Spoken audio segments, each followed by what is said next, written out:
What's up, everyone? Welcome to a special episode of The Capsule. We did an interview previously with 2 out of 3 of these lads here, and it went well, so we thought we'd do another one, especially now that the OQS and the Olympic run has finished. We're with Karam, Sunny and Sheku. So thanks for taking the time to do this. Appreciate you guys. I have so many questions, but also I'm down for just like a chat about everything. First of all, how are you guys feeling? In general, Olympics, work, life, everything. How are you feeling? What, from after it all? Yeah. Or, Yeah, just the whole, because I mean, it was a long run for you lot. I've been kind of in party mode right now. I'm glad it's over, but I'm kind of like, I kind of still want it to carry on as well, because it has been a fun journey, especially with all the boys as well. We built such an incredible bond over the whole 3 years of this whole run, and I've enjoyed every moment of it. It's a long journey. Yeah.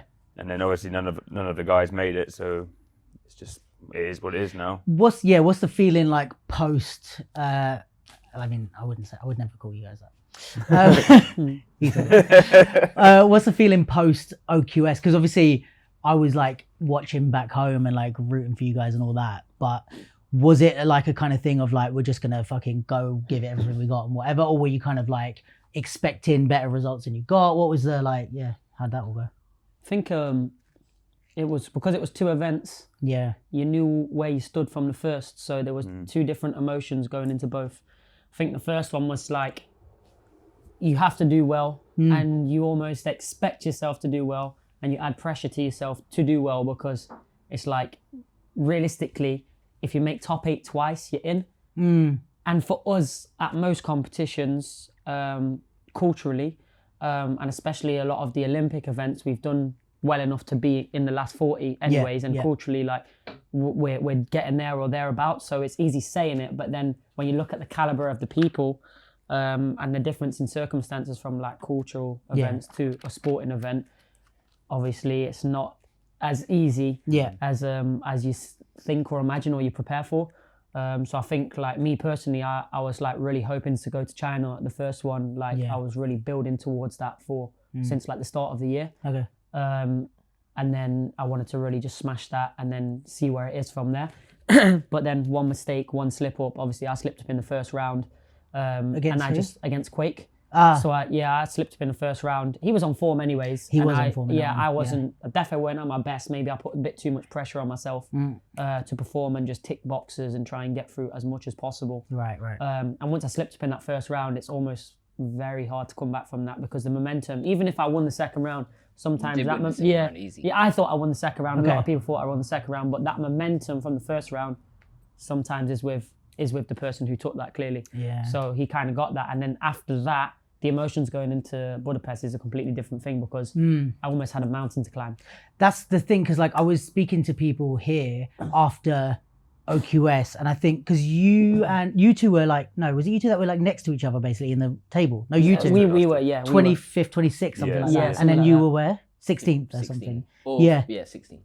And I was kind of like, the conversation we were having, because everyone was kind of like asking me, like, do you think, like, what do you think is the thing now? And I was kind of thinking, like, for you guys, like, you would have had to come like 3rd or something, right? To like balance out. We did work it all out. And the people that were up there also would have had to do worse. Yeah. But then again, you would have had to knock some of them people out. Yeah, right. As long as, the thing is, like, you don't really focus on their results. If you can get high enough, then we could have... Regardless of what happens, you got a top 3 in. Yeah, then it would have possibly been, but it's almost like a mountain to climb. Where there's still a lot of pressure, but you kind of try to ignore it, because it's kind of just like, what will be, will be. It's a different approach. Go for it, and if you have a good day, you have a good day. We didn't give up, though. We didn't. No, of course, man. We still turned up. You know what I mean? And what would you have had to do from like where you were 16th? I just had to get through another round. I had to win. No. Yeah. In my battle against Amir, I had to win the 2 rounds. Then I was there. A clean sheet, right? Or win the 2 rounds. Or just win an extra one against this, I think. Yeah, you just basically had to win. The one against. Basically, I had to 2-0 a battle, and I didn't 2-0 a battle. In the round robin. 2-0, then I won 1, and then I lost the first round against Amir, and I was like, I'm out. Shit. Yeah. And how was it for you? Were you kind of being like, I'm doing it basically, and then that was like a more. Were you more disappointed? I guess. No, I wouldn't say I'm more disappointed because I think like at that point I did feel like yo, I'm doing it, but I tried to have that mentality through the whole 2-year run because I think like all of us have paid our dues already, so it's important for us to have high expectations. Yeah. You know, like if we've paid our dues for this long and then we come into an event like this and we're like counting yourself out. Do you get what I'm saying? It's pointless even doing it. So for me, that wasn't so hard getting that close.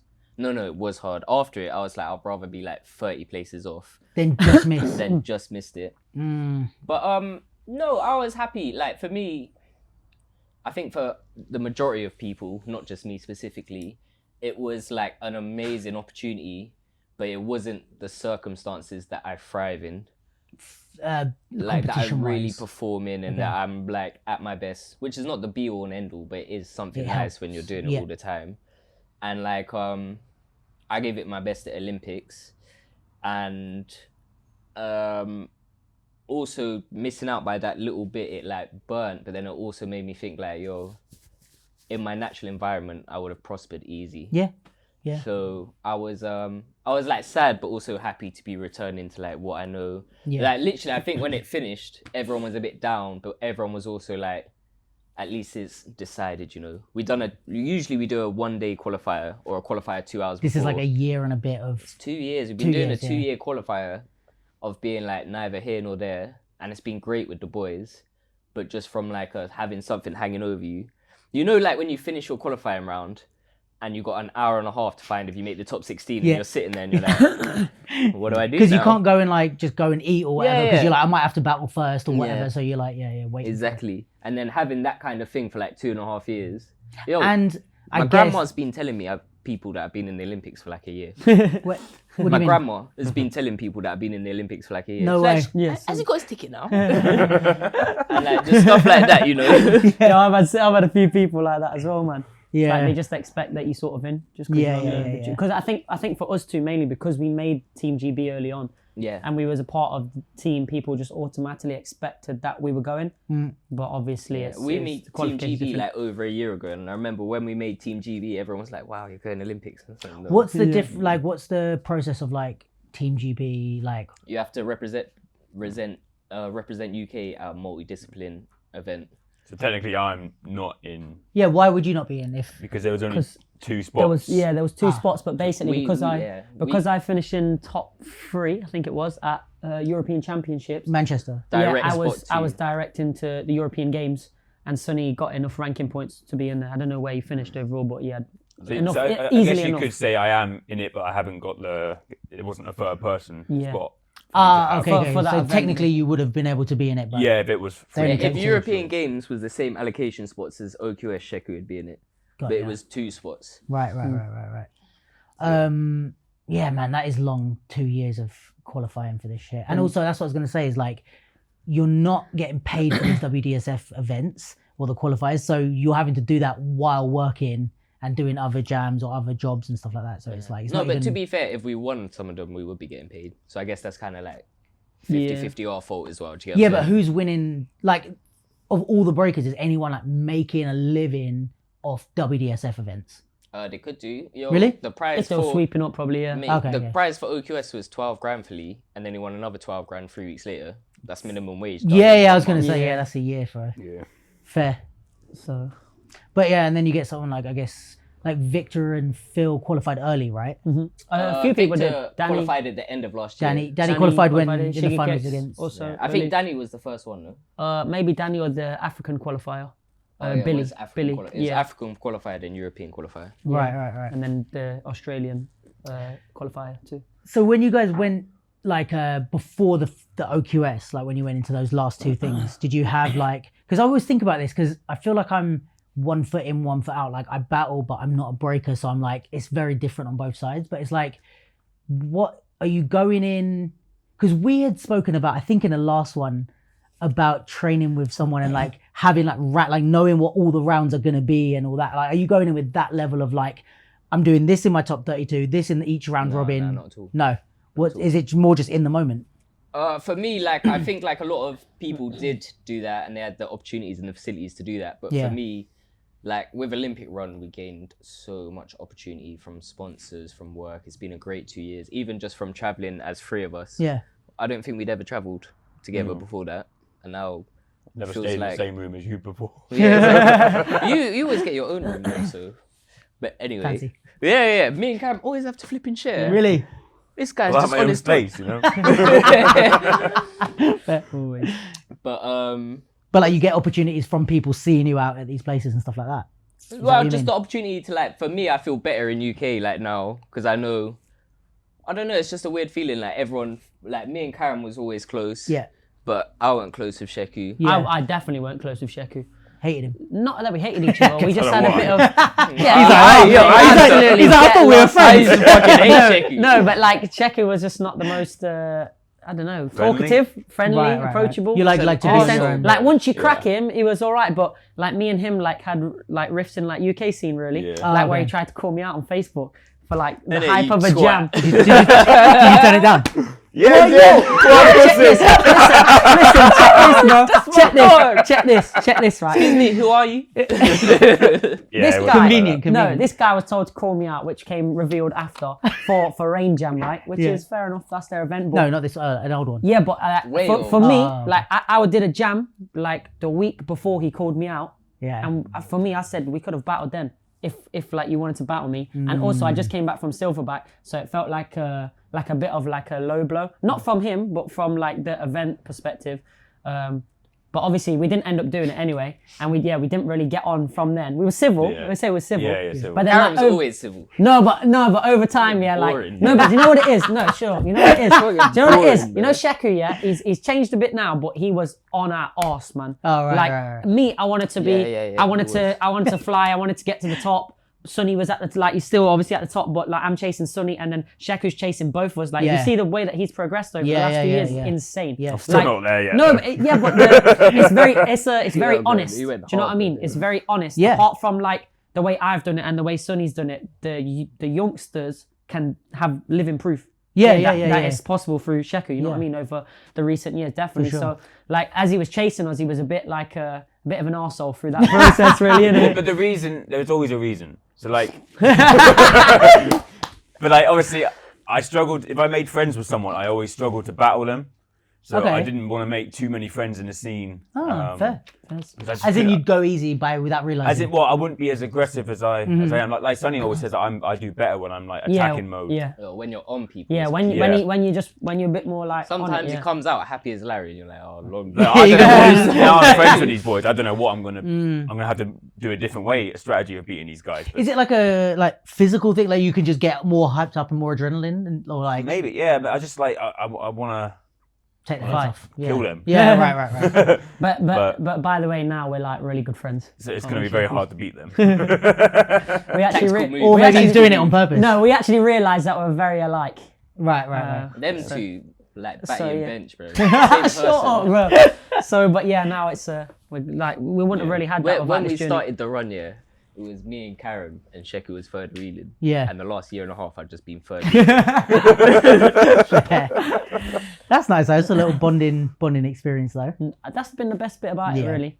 Yeah, this is I'd where there's say- no regrets. Yeah, in I'd doing say this. like this and the obviously opportunities that's come with it, like aside with like the sponsorships, the work and stuff. It's definitely things we've never had. Yeah. I think sometimes you can get mixed up in the work, like the work and the work Mm-hmm. to win sort of thing, and you can get realistically the work to win is always more important. But when we've never had it, there's no one to tell us what to do and what not to do. Yeah. And sometimes you're doing so much that you kind of it's hard to sort of balance things a little bit. Do you mean in terms of like training wise, or how Yeah, do you mean? yeah, because we never like everything okay, wise, like Just the whole everything. I think that what you're saying, though, the balance. Yeah, you have to have a good balance because, like I said, we've never had this stuff before.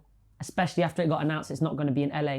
What do? You panic. Imagine everyone's telling you, like, you got to capitalize on this moment. You got the light right now, Yeah. and people are like trying to give you money and jobs, and in the back of your head, you're thinking, I'll just take all of this money. Right. Because you're When like really, it might drop you off. should be doing less jobs and And more training and more prep for competition. Do you get what I'm saying? So you guys could, if you wanted to, just work yourself into the ground to Mate, capitalize. I'll on be it. Yeah, we honest, did. bro. You yeah no, like burnout's been nuts. Yeah, right, Like, look right. here, alopecia. Oh, really? Oh, yeah, no, you wrote about that all on over your my head, Insta, yeah. And that was just because I was doing too much. I just kept saying yes, and also like just trying to train, trying to be the best, and also just personal stress, like. And me, I think I put a lot of pressure on myself, anyway.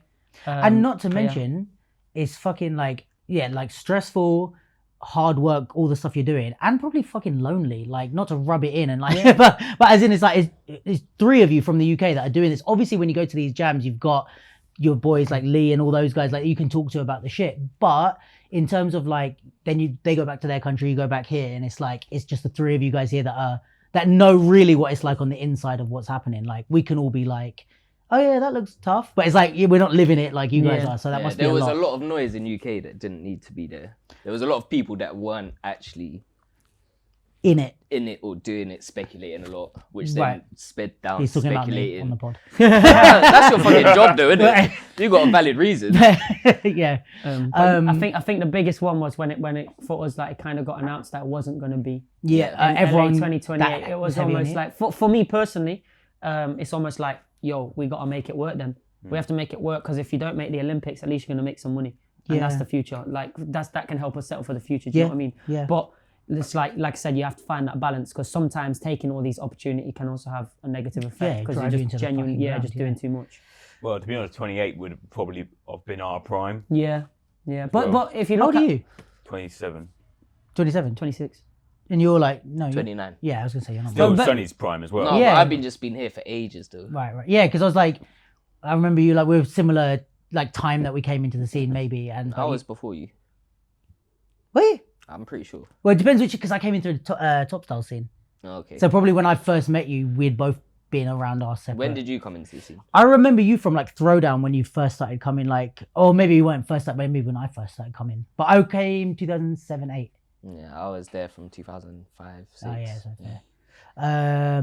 But all that to say, so you guys would have been probably prime by that point. But also we have a lot of hope, because look at all the guys that are doing the Olympics right now. I mean, even if 32 happens, is it Ayumi that's Ayumi's 41, Hong Ten's 39. Yeah. So I guess it just depends how well we look after ourselves. Yeah, we just got to look after ourselves, and we got the experience from this one now. Yeah. I think I think no matter what, the overriding thing is that like it is disappointing not to make it. Yeah. Because I think that as much as you want to be there, you know, of course, like that's going to bring a lot more of this opportunity. It's going to allow us to keep on living from this, what we're doing. And there's nothing bigger or better than potentially doing the Olympics, especially if it's the first one and maybe the last one. Yeah. So I think definitely deep down everyone's like a little bit like disheartened by it, but at the same time, as much as you want it, sometimes it's hard to really want it, because there's a lot that kind of goes into it. So yeah, and I think also it's like the positive thing is like having this level of shine, even if it is for one time. There's so many other things that are going to come from it. Like, I mean, we already have BC1 as like a huge like example of like a breaking competition, but I'm sure there's going to be so many other things that come of it. Like definitely. I was watching Rox Wright's interview with like Neil deGrasse Tyson and shit, like wild, isn't it? Crazy so shit, much man. madness going on. It's and like even the Nike, like we were talking about it. I mean, obviously we can't you can't speculate on the Nike stuff, but like you know, they did those collab with the jams and the rest of the clothing that came with it. It's like I feel like maybe it's something like, okay, they do this and it might be all geared towards the Olympics, but also they might go, oh, this is actually pretty fucking sick. It can be bigger than and there's a whole big, it's not like the Olympics is like empty, like, oh, there's the Olympics and no one else doing it. Like once you come in through the Olympics, you're looking, you're like, holy shit, there's a whole world scene full of sick people. And I guess the right people are in the Olympics that are going to direct people, you know, it's not like if you're Googling Phil or Victor, you're seeing the real shit. So hopefully it's like people, you know, all the, whoever, brands, competitions, whatever, it's like still continues to thrive afterwards. I don't think it might be like, oh, Olympics isn't continuing, but like breaking is still going to be fucking huge, I think. Yeah. And I think that's what makes it easier for us to swallow. Yeah. Because like, if you had said 5 years ago, you know, you're going to be in, like, it's going to be in the Olympics. It's when it got announced, it was just an amazing thing for us. Like, we never knew the Olympics for breaking ever existed. So for me, like I always say, like, obviously I'd love to get to the Olympics to represent my country on that level, but if you had asked me what my goal was, it would have never been Olympics. Even now, like for me, I would really love the opportunity to perhaps win a BC1 than anything else, because for me, from a young age, that's what I was able to see. So I think that it makes it a little bit easier to swallow, because we actually had like validity before the Olympics, and I think that this is only going to boost it. And I wonder if like there's some level of like pressure put on you guys because it's because it's like what you just said. It's like you never grew up watching breaking in the Olympics. You grew up watching BC1. Yeah. So it's like the cultural competitions are probably like, or actually means more to you. Even though yes, of course the Olympics will be fucking dope, but it's like I wonder if there's pressure putting on you. Like you want to be in the Olympics. You want to be in the Olympics, and you're kind of like, yeah, I do. But then actually, like it's like long term. It's like yeah, that would have been nice, but there's so many more other opportunities or things to do, which you guys are already doing, if you know what I mean. Like yeah, definitely. I don't think like it was more of a thing of you want to get to the Olympics, because I think that you did want to get there anyway, generally. Yeah. But I think that the more you take on in terms of sponsorship and opportunity, the more weight it holds if you actually get to the Olympics. You know what I mean? I was going to ask you, and obviously it's not direct pressure, but like at the end of the time, it's give or take. You know, supply and demand. So as long as you're delivering, relationships are great. But you know what I mean? If you're not quite delivering, then you know it's not. That's what I was going to ask you, and like, please feel free to not answer or change the subject. But like, with a lot of the people that you're working with or something like that, or in general, any of the stuff, do you get that type of thing of like, because it's hard with a sport, like a straight sport like basketball or something, let alone an artistic sport where you're like, all right, basketball, if you can jump the highest in the fucking world, it's hard to find anyone. But it's like, even with breaking, you could do all the right stuff and still lose. Yeah. So then it's like, I don't know, how much pressure are they putting on you? Or I don't know, whatever your thoughts are on the topic of like these people kind of asking you to deliver when you're like, you know, it's like, I'm doing my best to deliver, but I can never guarantee that for you. And that's like when business crosses over with art, it's really like, how the fuck do you manage that? I think that most of the companies that we work for, especially like sponsorships, they're there to support you, right? Rather than actually add that pressure. Of course, like I said, it's give and take. Like the better you do, the more rewards you get. But none of them are ever, you know, onto you.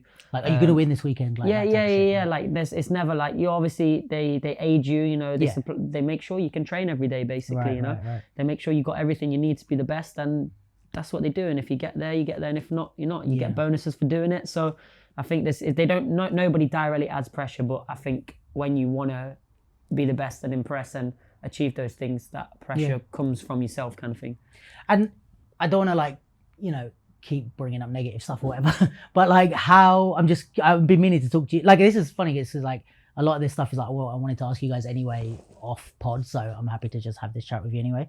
But it's like, how much pressure have you guys got, like personal lives as well? Like, because I know a lot of people mean well, but it's like, I've had that with certain stuff that I've done where it's like people mean well, but it's like the comments people make to you or parents or whatever, and you're like, you don't realize where you're adding fucking stress. Like, I don't need to hear that right now. Like, are you guys getting, or have you got like stuff like that, or do you feel more like people get you? I mean, I was conscious of that talking on the pod, because I was like, and that's why like a lot of the stuff I put out, I'm just trying to be like, fucking support you guys, because it's like, I want to speculate and I want to talk about it, but also I'm like, I don't want to be like, yeah, fucking Karam's gonna win, Sonny's gonna win, because it's like, these are real people that are out there. You know what I mean? Like, I don't want to make you guys feel like that pressure, but yeah. Well, I don't know, it's a tough one for me to answer, because I'm quite good in them situations. Like, I'm quite in my own bubble in life. Okay. Like, you must know. Yeah. Like, you can text me. Karam's only just started getting this treatment, he's heartbroken. Then it's 50% you're going to get a reply. Yeah, 50% you're not. But it's not nothing personal. Like, if you text me like, yo, Sonny, I need you. Yeah. I'll reply in That's 30 different. seconds. Everyone knows that. Sure. But everyone in the whole world texts me about just stuff that I'm like, I don't have the energy. Yeah, that's good that you've got used to it. Yeah, it gets me in a lot of trouble, but I think like for me that question's quite hard, because I've had that up for years. Do you get what I'm saying? But you've also had, well, I guess all of you have, but like you've also had a lot of pressure since you were young, because you were good young. Yeah. So that probably started early. Yeah, I think I've been like that for years. Okay. So I think like the whole like personal pressure, and also like my mum is like the most chill person you'll ever meet in life.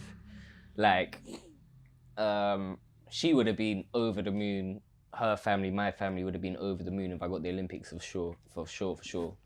But it doesn't actually come too far into my day-to-day life. Right. Like, I don't live with my mum, I don't live with my family. I live in this flat with my housemate in our little bubble. I go training, I go this, I go that.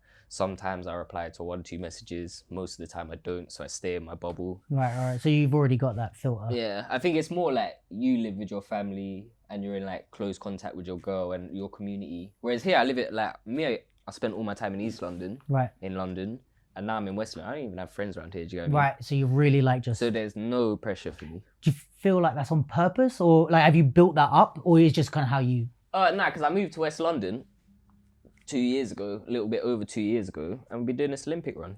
How am I going to make friends around here? You get what I'm saying? You're not having to out there. Five in the park, do you get what I'm saying? I'm not going to the pub, like... Yeah.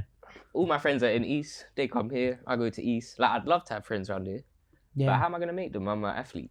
Fair. And like any of the noise from the scene doesn't really reach you?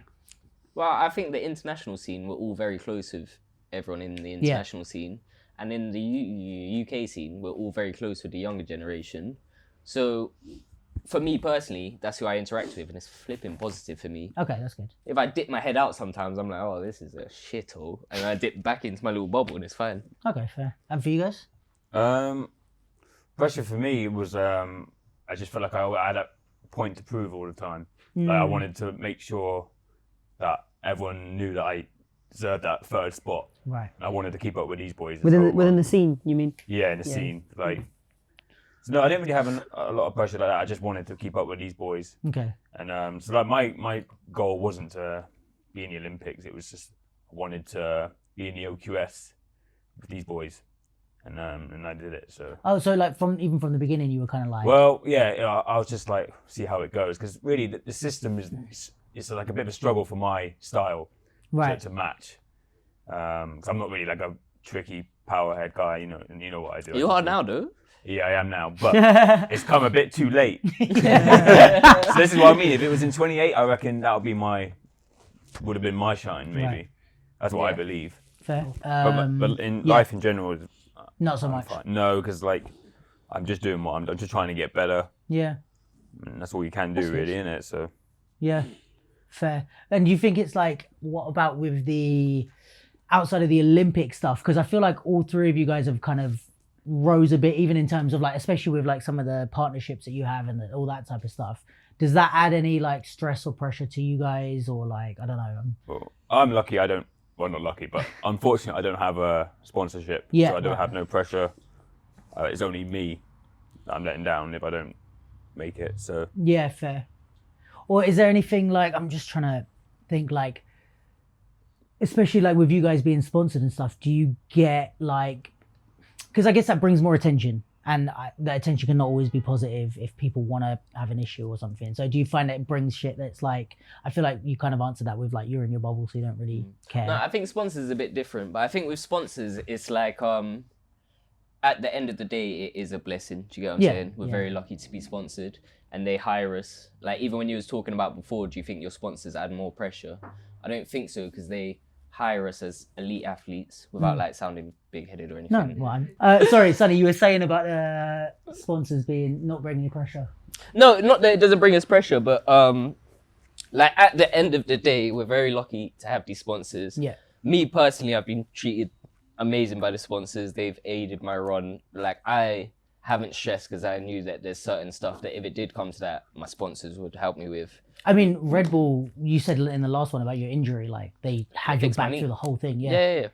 Like Red Bull and Adidas, they've been nothing but like amazing. Red Bull is like the best support system, I think, for breakers. Yeah. And Adidas have just given me a massive platform in the last year. Like, I was on adverts at the beginning of the year. I'm on adverts at the moment.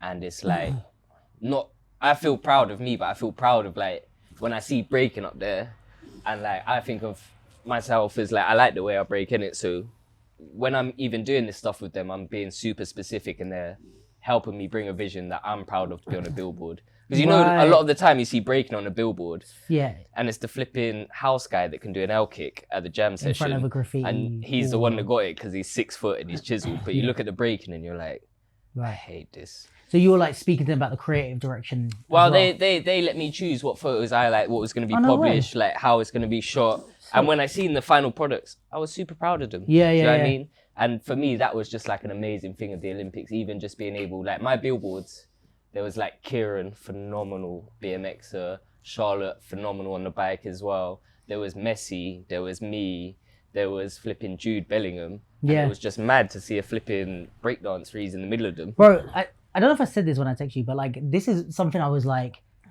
because like just to kind of talk about it, like my feelings on it publicly is like, I was like, because there's one in the walk to Westfield. Yeah, and massive like, one. Yeah, and I work at UEL a lot, and it was like every week I was like walking by this billboard, and I was literally walking at it and looking, and I was like, that's fucking messy, and then that's sunny. That's wild, and I was like, yeah, and I was like, because also me and you, like, I think we've always been cool, but we've never been like, we've never had like deep chats besides the pods, right?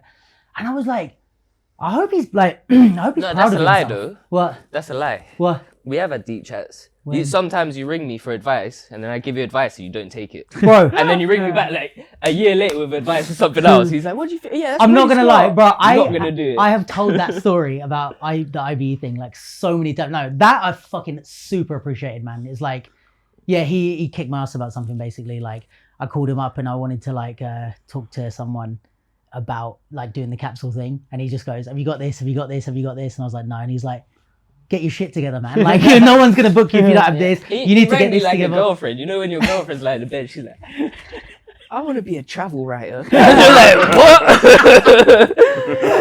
Yeah. No, but I for sure appreciated that. But what I was going to say is I was just like, I don't know you well enough personally to know if you're like giving yourself the props. And I was like, I fucking hope he's proud of himself, man. Because it's like, I'm looking at him like, that's literally like, yeah, like the people you just say, it's like Messi and then Sonny. It doesn't matter about, yeah, the billboard is great, but it's just like the platform that you'll put on amongst the other athletes. And all three of you, it's like, you look at, like, yes, there's like the level of fame is different, but you're as elite in your sport as some of these like footballers or and like your sponsorship title's the same too. That's which crazy. is kind of insane. That of is course, fucking like crazy. it's very different circumstances and yeah, and obviously like terms and whatnot, but like you're on the same status as some of the people that you watch on TV, you know? right. And the thing is also, like, yes, a lot of, because I hear a lot of talk, and it's not like in a negative sense, but a lot of people are saying, oh, because of the Olympics, like these guys are getting this and these guys are getting this. And it's like, yes and no, because it is because of the Olympics that a lot of brands are maybe interested. But when they go to look, they're not just taking just anyone. They're taking the fucking best. And these brands know what they're doing. Like Adidas, Nike, Red Bull are not like, they're not just going, oh yeah, you could do an L kick. All right, we'll sponsor you. They're doing their research. They're putting their money on the line. So they're taking well-researched decisions about the best people in the sport, and they fucking chose you guys. Yeah. So it's like, yeah, it's like regardless of like any of the Olympic shit, it's like there's still a fucking lot to be proud of, I feel like. Yeah. So Thanks, yeah, big man. up to you guys. Thanks, man. Love you guys. But yeah, so I have so many different directions. So you mentioned about your style, whether or not it is in the pod. Probably not. You mentioned about your style being like not as effective. Is that the way? That's not what you said. Well, but... I would say effective, but like, what's the word to describe it? Like, it doesn't sit in the system as well as others do. There's Okay. people with a lower level that tick more boxes Okay. on a safer way, but outside of the system will get absolutely destroyed by Sheku. Got you. And Is that right? yeah, I would say so. Okay. how much can you / do you want to tell me about you guys' feelings on the judging / like the judging, like the system of like how it is to navigate for you guys as breakers, and the qualification system? To be 'Cause hon- to for be me, honest- trying to understand it has been wild. Yeah, to be honest, it can vary a lot. Okay. It can change a lot. I think the judging system changed halfway through the qualification anyway. They There's altered been it 3 slightly. different ones. Or 3 different ones. But anyway, the point, like my thing is that instead of looking at the results of the judges, because it can always be different and there's factors that may influence things and whatnot, it's easier to just focus on your own performance and just trying to be the best you can be. Because if you try and fix a tweak here for this, and then the next event it's something else, and then something else, and it's something else, and then it's just, I think it's a lot easier just to try and like watch yourself and perform the best you can. And if it works, it works. It's a lot easier to do that. Even in a normal battle, you could spend all your time be like, oh, this judge likes this type of thing, like, and then lose anyway, or you can just try and win the battle and then. Well, the thing is as well, like you can see the people that do better, and you can see why they do better. Right. And you can also see why you do better at certain events compared to other events within your own performances and yourself. Right. Like, for example, me, when I'm having fun, I look so much better. Generally, that's across like cultural events and the sporting events. And you can see like events like Manchester where I did really well and ended up getting a silver medal. Yeah, you did. It's like, you can see I was like, He was in your element. I was in my element, but the thing is, it was like I almost didn't have any expectation. To be honest, I had a point to prove in Manchester because I actually wasn't selected for the GB team initially. Okay. But that's another situation to get into. Who was selected for the GB Who team? was? Yeah. Who? Who said who was selected for the GB team? What do you mean? Like there was only 2 allocations to go to the first event in Korea, right? No. 3. Oh, What are 2. you talking about? No. I wasn't selected Paris initially. was the first one. Yeah, but that was based off of the qualifier we did. In terms of the ranking points, it was Korea was one of the first ones, and I wasn't a team. Nike's funded me. So who? You were LB. funded. You were funded. I was funded, You yeah. two were funded. Also, it's us two, not you. I went from basically number 1 in the country to like number 5. Yeah. In Where you terms should of be. what? Ranking of He's like, finally! I did it! But let's cover this one. 'cause anyway. Wait. Sheku's number 1 at the moment as well. Yeah. In terms Well, of he what? didn't want to say it. I actually didn't He's know number that, 1 'cause ranked. I've given up since obviously after What so. you saw the rankings. No, I didn't. When I showed you it, and we're like way back and he's 16. I didn't look at it. In You the did, world I ranking. did it, mate. Yo, In the world, in the, I remember. WhatsApp. Oh yeah, maybe. but wait, is Oh, this it's quite far OQS? down, isn't it? Yeah, we're, yeah. No, But- I think it's. This is like the overall ranking Overall, yeah. because basically the points It resets every reset year. after 12 months or whatever. So all of our early points are gone count. basically. Yeah. Like, Well, it's we not didn't they do I'm didn't gonna take count. that, though, isn't it? No. It's not that they didn't count because on the Olympic No. system it counts, but on the world ranking list, Olympic it doesn't system count. is overall, Yeah. and then the world ranking list resets year by year. Got ya. So in the world ranking, Oh, we're oh, above you're you. above. We're above you. In the Olympics, by he's much. above. If they look at now, 2024, Sheku's lit. Sheku's the man. in the world ranking. Yeah. Sponsors. But in the Hit me up. In the overall Olympic ranking of everything, Yeah, you guys yeah. are higher. Yeah. Yeah. yeah. Got you. Okay. We was like I think I was like top 10 for a while. Or like, You was So top this 10. year I was he's, like top 10 he's for beating a you while. guys. So is that because Nah, you've it's won only more now. stuff? It's only now. But like the whole It's whole 'cause we year. didn't is know we this. qualified early for like European games, yeah, and we take had that, enough. take that. Yeah. We had enough points in it. Sponsors top 16 in the The world. guy, Check come the on, list. come on. But no, Yeah. back to the point of like the judging. Yeah.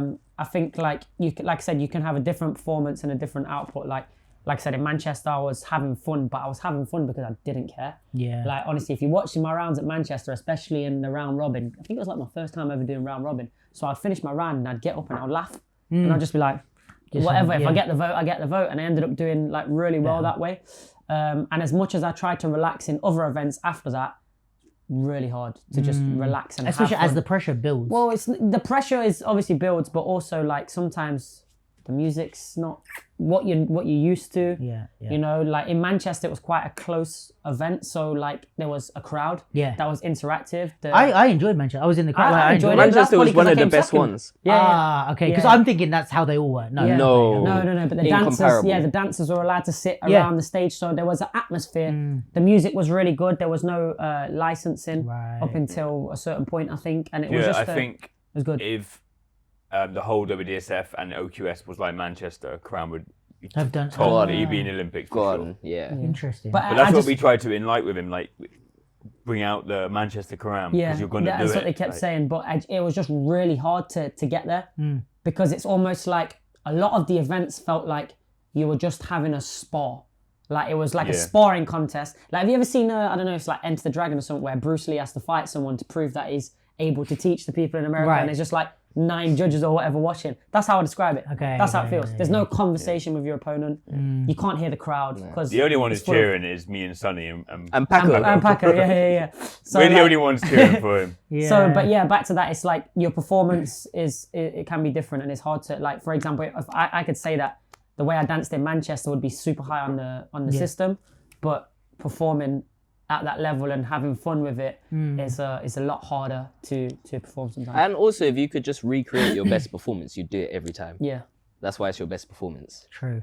And I think it's like the hard thing is it's like there's so many elements that go into dance, but breaking as well, like that make it what it is. It's not just the moves. You know what I mean? It's like you said, it's the conversation, it's the crowd, it's the music. So if those things are off, it's almost like it's hard to like capture what you're used to doing. Like, because you're not, a competition breaker, you're a breaker. You know what I mean? So it's like you've grown up and learned how to operate in these environments, and it's almost like a lot of that's being stripped, but you're being asked to do one element of what makes up your usual performance, I guess. Yeah, I don't know. It's just weird. Like, I think like everybody's appreciated, but you really have to believe it.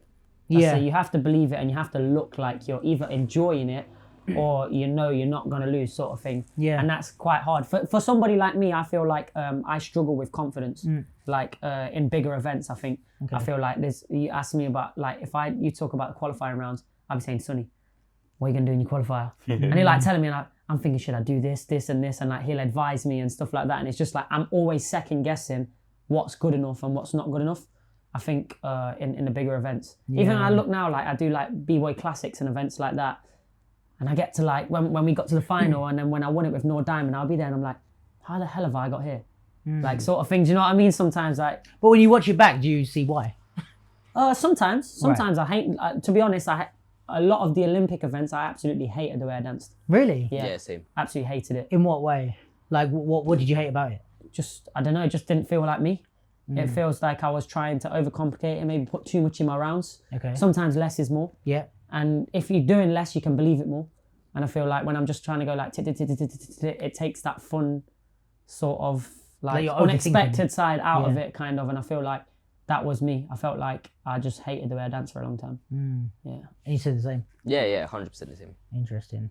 100% the same. But do you guys get that in like, I don't know, like big battles, like outside of the Olympic stuff? Like, would you get that at BC1 or? I think it was the the routine of it all as well. Like, imagine if you're doing all these other battles, it feels different. But it's like if you called every battle the Duke battle of breaking, it's the same thing. You'd think it's the same thing. Do you get what I mean? So it feels like repetitive, and then it becomes like a weight on you. Do you get what I'm saying? Like, you're not like, fuck it, I messed up in France this weekend, but I'm going to Korea for Into the Deep. I'm going to redeem myself there. You're like, yo, fucked up Duke's France edition. I've got to go to Duke's Korea edition in a week. It's the same thing. Yeah, fair. And then it becomes like, for me personally, it was hard to, like, I started thinking of the whole thing as a 2-year block, not as like events by events. And then I started looking at the rankings, and like, I've never done this in an event.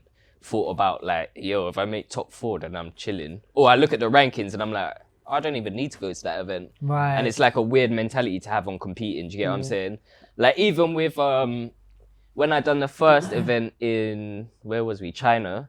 When we went to Budapest, I was thinking, yo, I'm just gonna get top 8. That's my goal. And sweet, and I just missed out on top 8. Right. But even after that, I was thinking, I've never gone to a cultural battle and thought, yeah, I'm just gonna get top 8. Yeah. Do you get what I'm saying? I kind of got called out for that too.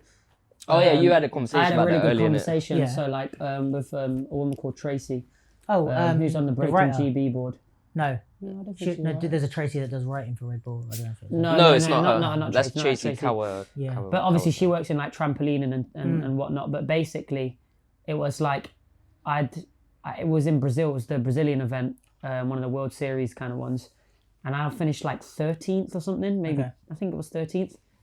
And like everyone was saying, "Oh, you did well." I think I got the furthest out of us 3 in that one, and I got 13th and stuff. And I was like, "Oh yeah, thanks guys. You know, I just wanted to get to top 16. Anything out after that was a bonus." And I'm like, and they brought it up and said like, that's the wrong sort of words to be saying or mentality. Who is this woman to you? She's in Breaking GB. So she's like Breaking GB, but obviously she works elite for trampolining. She's like very high up in trampolining basically. But yeah, they just brought up that point, and I think like me hearing it was like a realization. It was like a bit of a slap in the face in a good way, because it was like, I don't want to be 13th place. Yeah. Like I don't want to just be 16th. Do you know what I mean? Like I actually want to win, and I think that gave me a little bit of a boost for the events that sort of followed that. But it's very easy to fall into that mentality, because it's almost like you have to be the best and then be the best again and then be the best again and then be the best again. Like obviously I got a silver medal in Manchester, and it was almost like trying to replicate that again and again and again and again and again and again, and it's not that easy. And do you feel like, you know, with I don't know, like, I guess what we're calling like the cultural battles, I've always felt like almost the opposite of that with the cultural battles is like the winner doesn't always matter as much as maybe someone that just blows it up in the semis and maybe loses, but we're talking about that round for years to come, or like, I mean, even we spoke about the thing with Hong Ten when you were younger, but like you didn't win the whole. Did you win the whole thing? No. No. But it's like that battle stood the test of time or whatever. Yeah. So it's like, I was in the final. I had more views on that first round battle than the final one. and I think we get used to that in like cultural battles. We get used to like it's not about winning every, because also a lot of them, the prize money isn't really sufficient. If you're like it is about winning, it's like, well, It's moments. yeah, it's more about creating a cultural moment and like being remembered for that. So then it's like you go into this sport environment and they're like, fuck moments. Like we're here to win everything, and that's got to be a big like upside down shift for you guys, I guess. I think it's just a different world, to be honest. Yeah. Like it's been like things like having a nutritionist or having a physio or like a PT, like that's completely alien to us. Do you know what I mean? It's very new, which is obviously a world that we've tried to do our best in as well. Like really, like I took on a PT, do you know what I mean? I did some physio sessions and stuff like that. But you also have to remember that you can only be good at breaking if you break. Yeah. The most important thing is breaking, to be honest. Fair. Like you can do all the other side stuff, but don't let it get too much. Do you know what I mean? Because that's just what it is. You know, you're just breaking. And that's it, man. And I think that can sort of like override a little bit. It's just they're very hostile environments sometimes. The sporting environment, yeah. But at the same time, that's what we signed up for, isn't it? Yeah. And that's the Olympics. If you want to be an Olympian, you've got to be the best and get there, man. Shout out those guys that did. Yeah, for real. And girls, yeah. Yeah. But I feel like, because there's been a lot of conversation about the like art versus sport and people saying it's both. But I think it's really context dependent, because it's like, it's this, like you're saying, it's like the context of the Olympics or the WDSF stuff is not the same as like a jam in London or like a smaller jam in London. Even though the sport, the thing of breaking can be put in different contexts, I don't think inherently it's both. Do you know what I mean? Mm-hmm. Like, I feel like it's like when we do it, like we said about the moments and stuff. Yeah, that's but, for me. Yeah, but like with art. that though, it depends on who you are and where you are. Go on. Because for example, if we're in UK, if Sonny goes to a battle, if anybody beats Sonny, it's a big deal. And so if Sonny, but if Sonny loses, it's a big deal to him. Yeah, like for me personally, I think the pressure's the same. Like performing at a sporting event and trying, it's not on the same scale, but going to, whether you're winning or not, going to a sporting event at such a stature and maintaining that level in your country, like the UK, like it would be a massive deal to me if I lost to anyone in the UK, like other than these two, basically. If I went and got beat by somebody, name some names, man. No, I'm not naming any names. Some shout names, out man. Everyone, shout out the UK scene and that. Shout out everyone. You're on my level. No, but for example, like I want to be the best, you know what I mean, in the country, and like if I still feel a pressure every single time I compete in the UK. But don't you feel like it's different? Is for different reasons? Like the it's for sporting different thing is about the reasons, medal, but that's about the pride and the cultural significance but of it. For somebody like me who puts that pressure on myself regardless, it's the same pressure. For me, it's the same. And that's why I put pressure on myself, because I want to be all the way up there. Do you know what I mean? Yeah, he's got the right athlete mentality. Yeah. Fair enough. Yeah. So do you see a difference with the like art versus sport conversation, or do you think for me it can be whatever you want. Right. Yo, Menno's there. Menno's an artiste. Yeah, and he's in the He's an artiste. He's phenomenal. He's in great physical shape as well. He does long rounds. He bangs stuff out. The guy does 100 moves in a minute. Exactly. That's crazy. And you know, like if you're not educated on this thing, you could watch a battle with him against someone super athletic and just think he got absolutely slapped. Yeah. And that's why it's artistic, because Menno's not getting slapped. Fair. Do you get what I'm saying? But even though like I'm out of the Olympics, I still train like an athlete. Right. Yeah. Like I still take it on board. I've always done it before it wasn't even in the Olympics. I've always did my strength and training, my running, all that fitness stuff. I've always kind of thought it was a sport before it was a sport. Yeah, I guess it depends on like how deep you want to go in of like the definitions of both. Because I think my issue, it's not I don't want to say it like that. Like, oh, it's like I have a definitive opinion, but like just one of my thoughts that's been floating is like, the more I don't know what the right word is, like institutionalize these things and like put the systems and the qualification and all that, it's like those things, like the cultural moments of like anyone could get fucking smoked at like by some random person that you've never seen or whatever, that kind of goes away in places. So do you think the capsules, everything is losing in its cultural relevance then? It's something I've thought about. But what do you think? Because you're working with major brands that are putting on a platform with restrictions that are out of your control in the same way. I think it's something that I have to be careful of, because when I do stuff, I'm like, is this still being authentic? Where's your line then?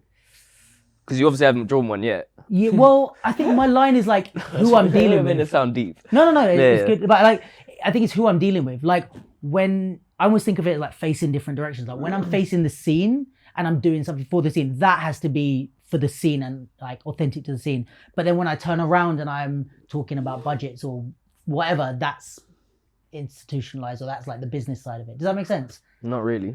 That's just being professional, man. Yeah, that's just like common sense. But that's what I mean. It's like But I mean, like when you're on this side, yeah.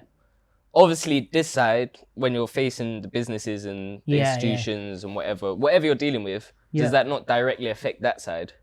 So like, maybe say you get a big bag from this side, and you say, I'm going to use this big bag and I'm going to spread it out on the culture. Yeah. But it comes with one, what's the word? One... like rule or restriction? Yeah, like one restraint or restriction or something.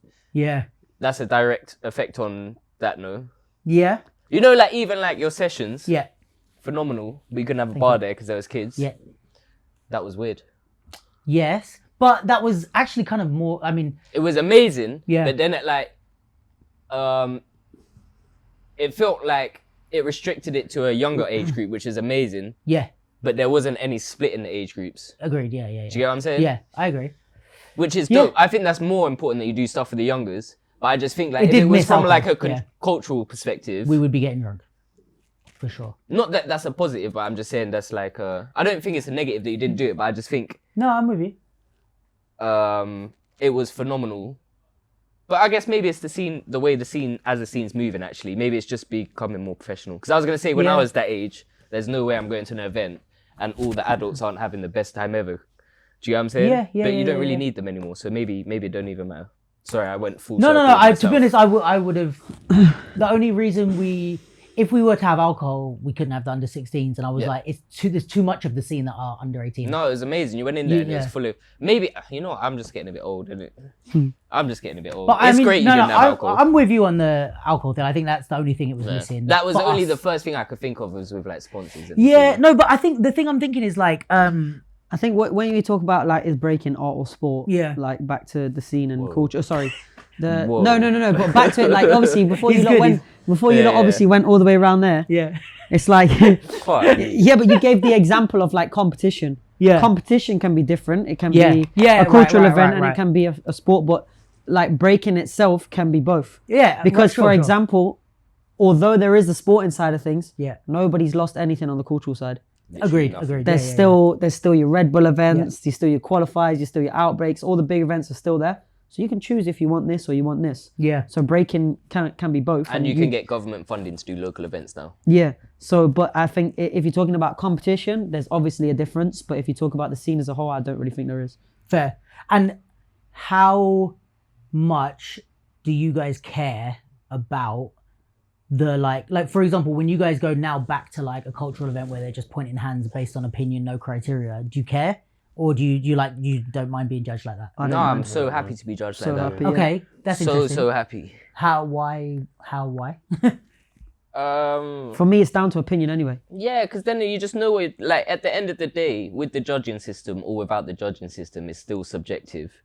But with the judging system, you've got certain parameters that you can not hide behind as such, but you can say this is why. But it doesn't actually translate to anything. You know, like if you go to a judge, not that we ever speak to them, but say you wanted to go to a judge, he'd show you your statistics and say this, that. Yeah. But that's like, it's still subjective, do you get what I'm saying? Yeah. So that's like going to a judge in the cultural jams and saying, why did you vote for me? And he said, because my hand went right. Do you get what I'm saying? It's like that shallow still. Yeah. And I guess it's like, even with the judging system, it's like, you're putting parameters of like, we're all going to look at the same things, but in those things, it's still our expert opinion on...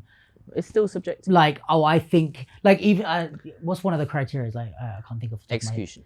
So it's like, if, execution. Yeah, I think so. So it's like, if me and Sheku are judging, it's like, well, I think Sonny executed slightly better than Karam, and you're like, no, I think Karam did. And it's like, well, there's no truth. It's not like he scored a basket and you didn't. It's like, there's still going to be somewhere in the even if it's very formalized and we're all looking at the same thing, it's still going to be points of I have to put my expert opinion in some places, and there's still going to be the perfect examples and references. Well, I feel more confident doing cultural events I just feel like that's not to do with the judging system though.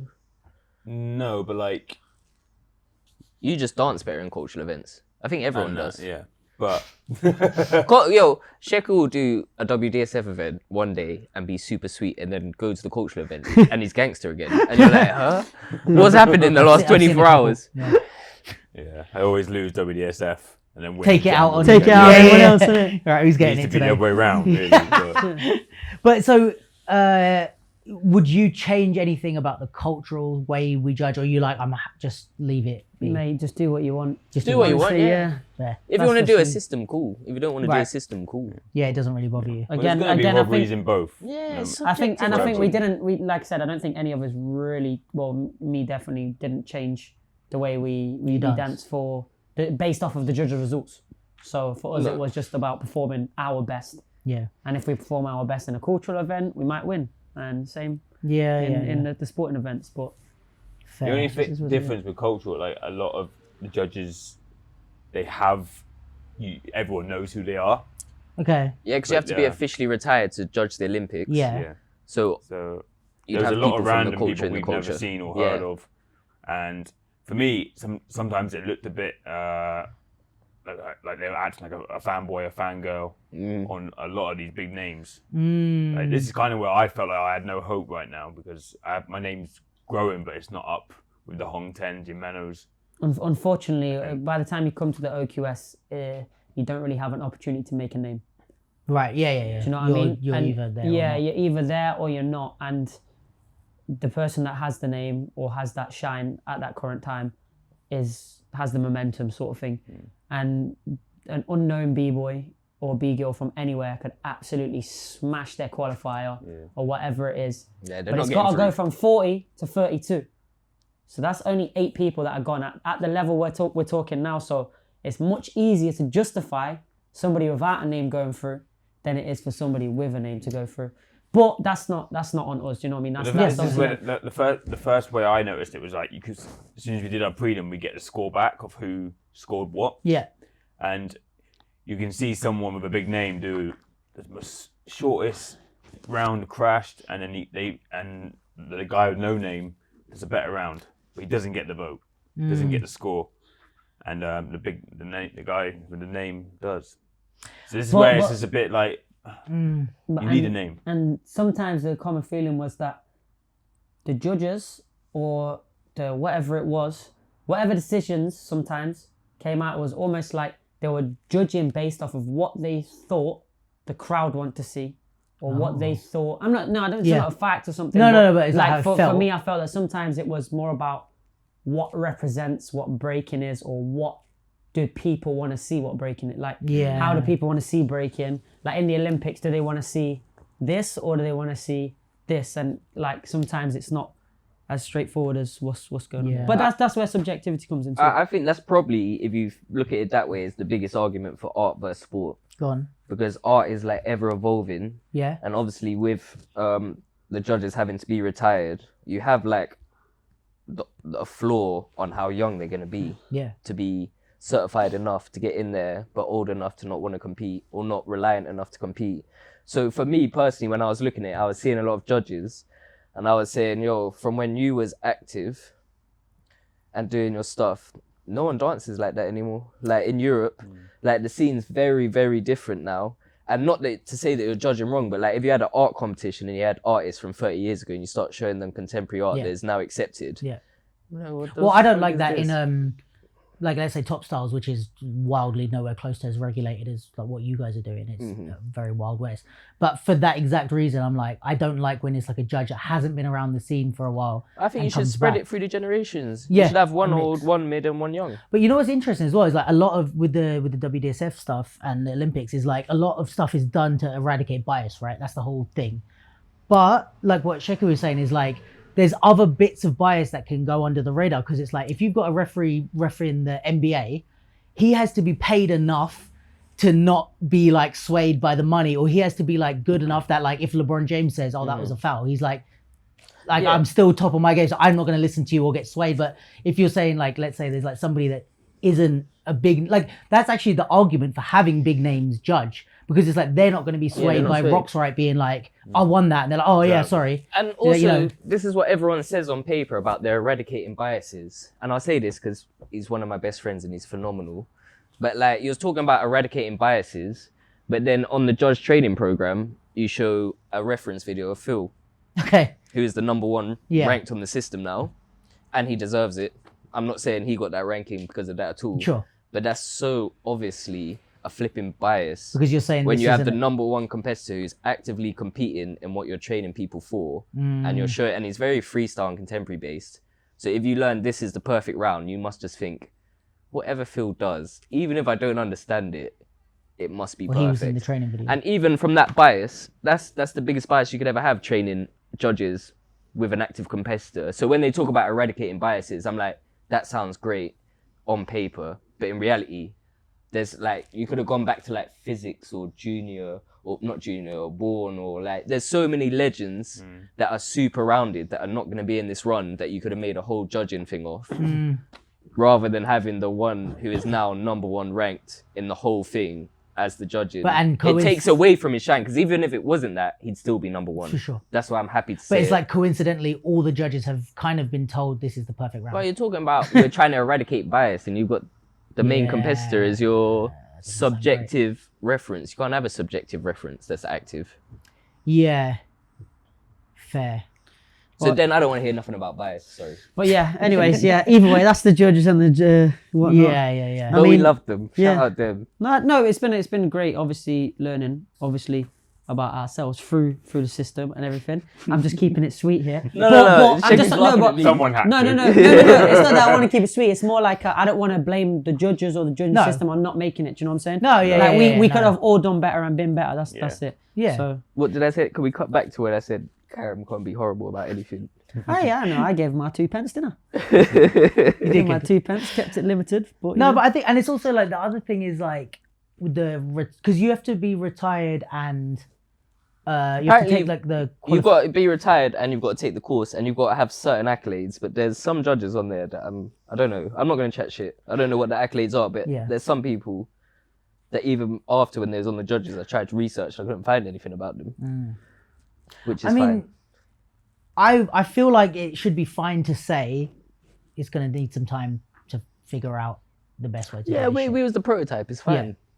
Yeah, and it's like, I mean, obviously we don't have the Olympics continuing, but the WDSF continues. And I'm assuming this will trickle down in some way that we'll get some versions of these systems.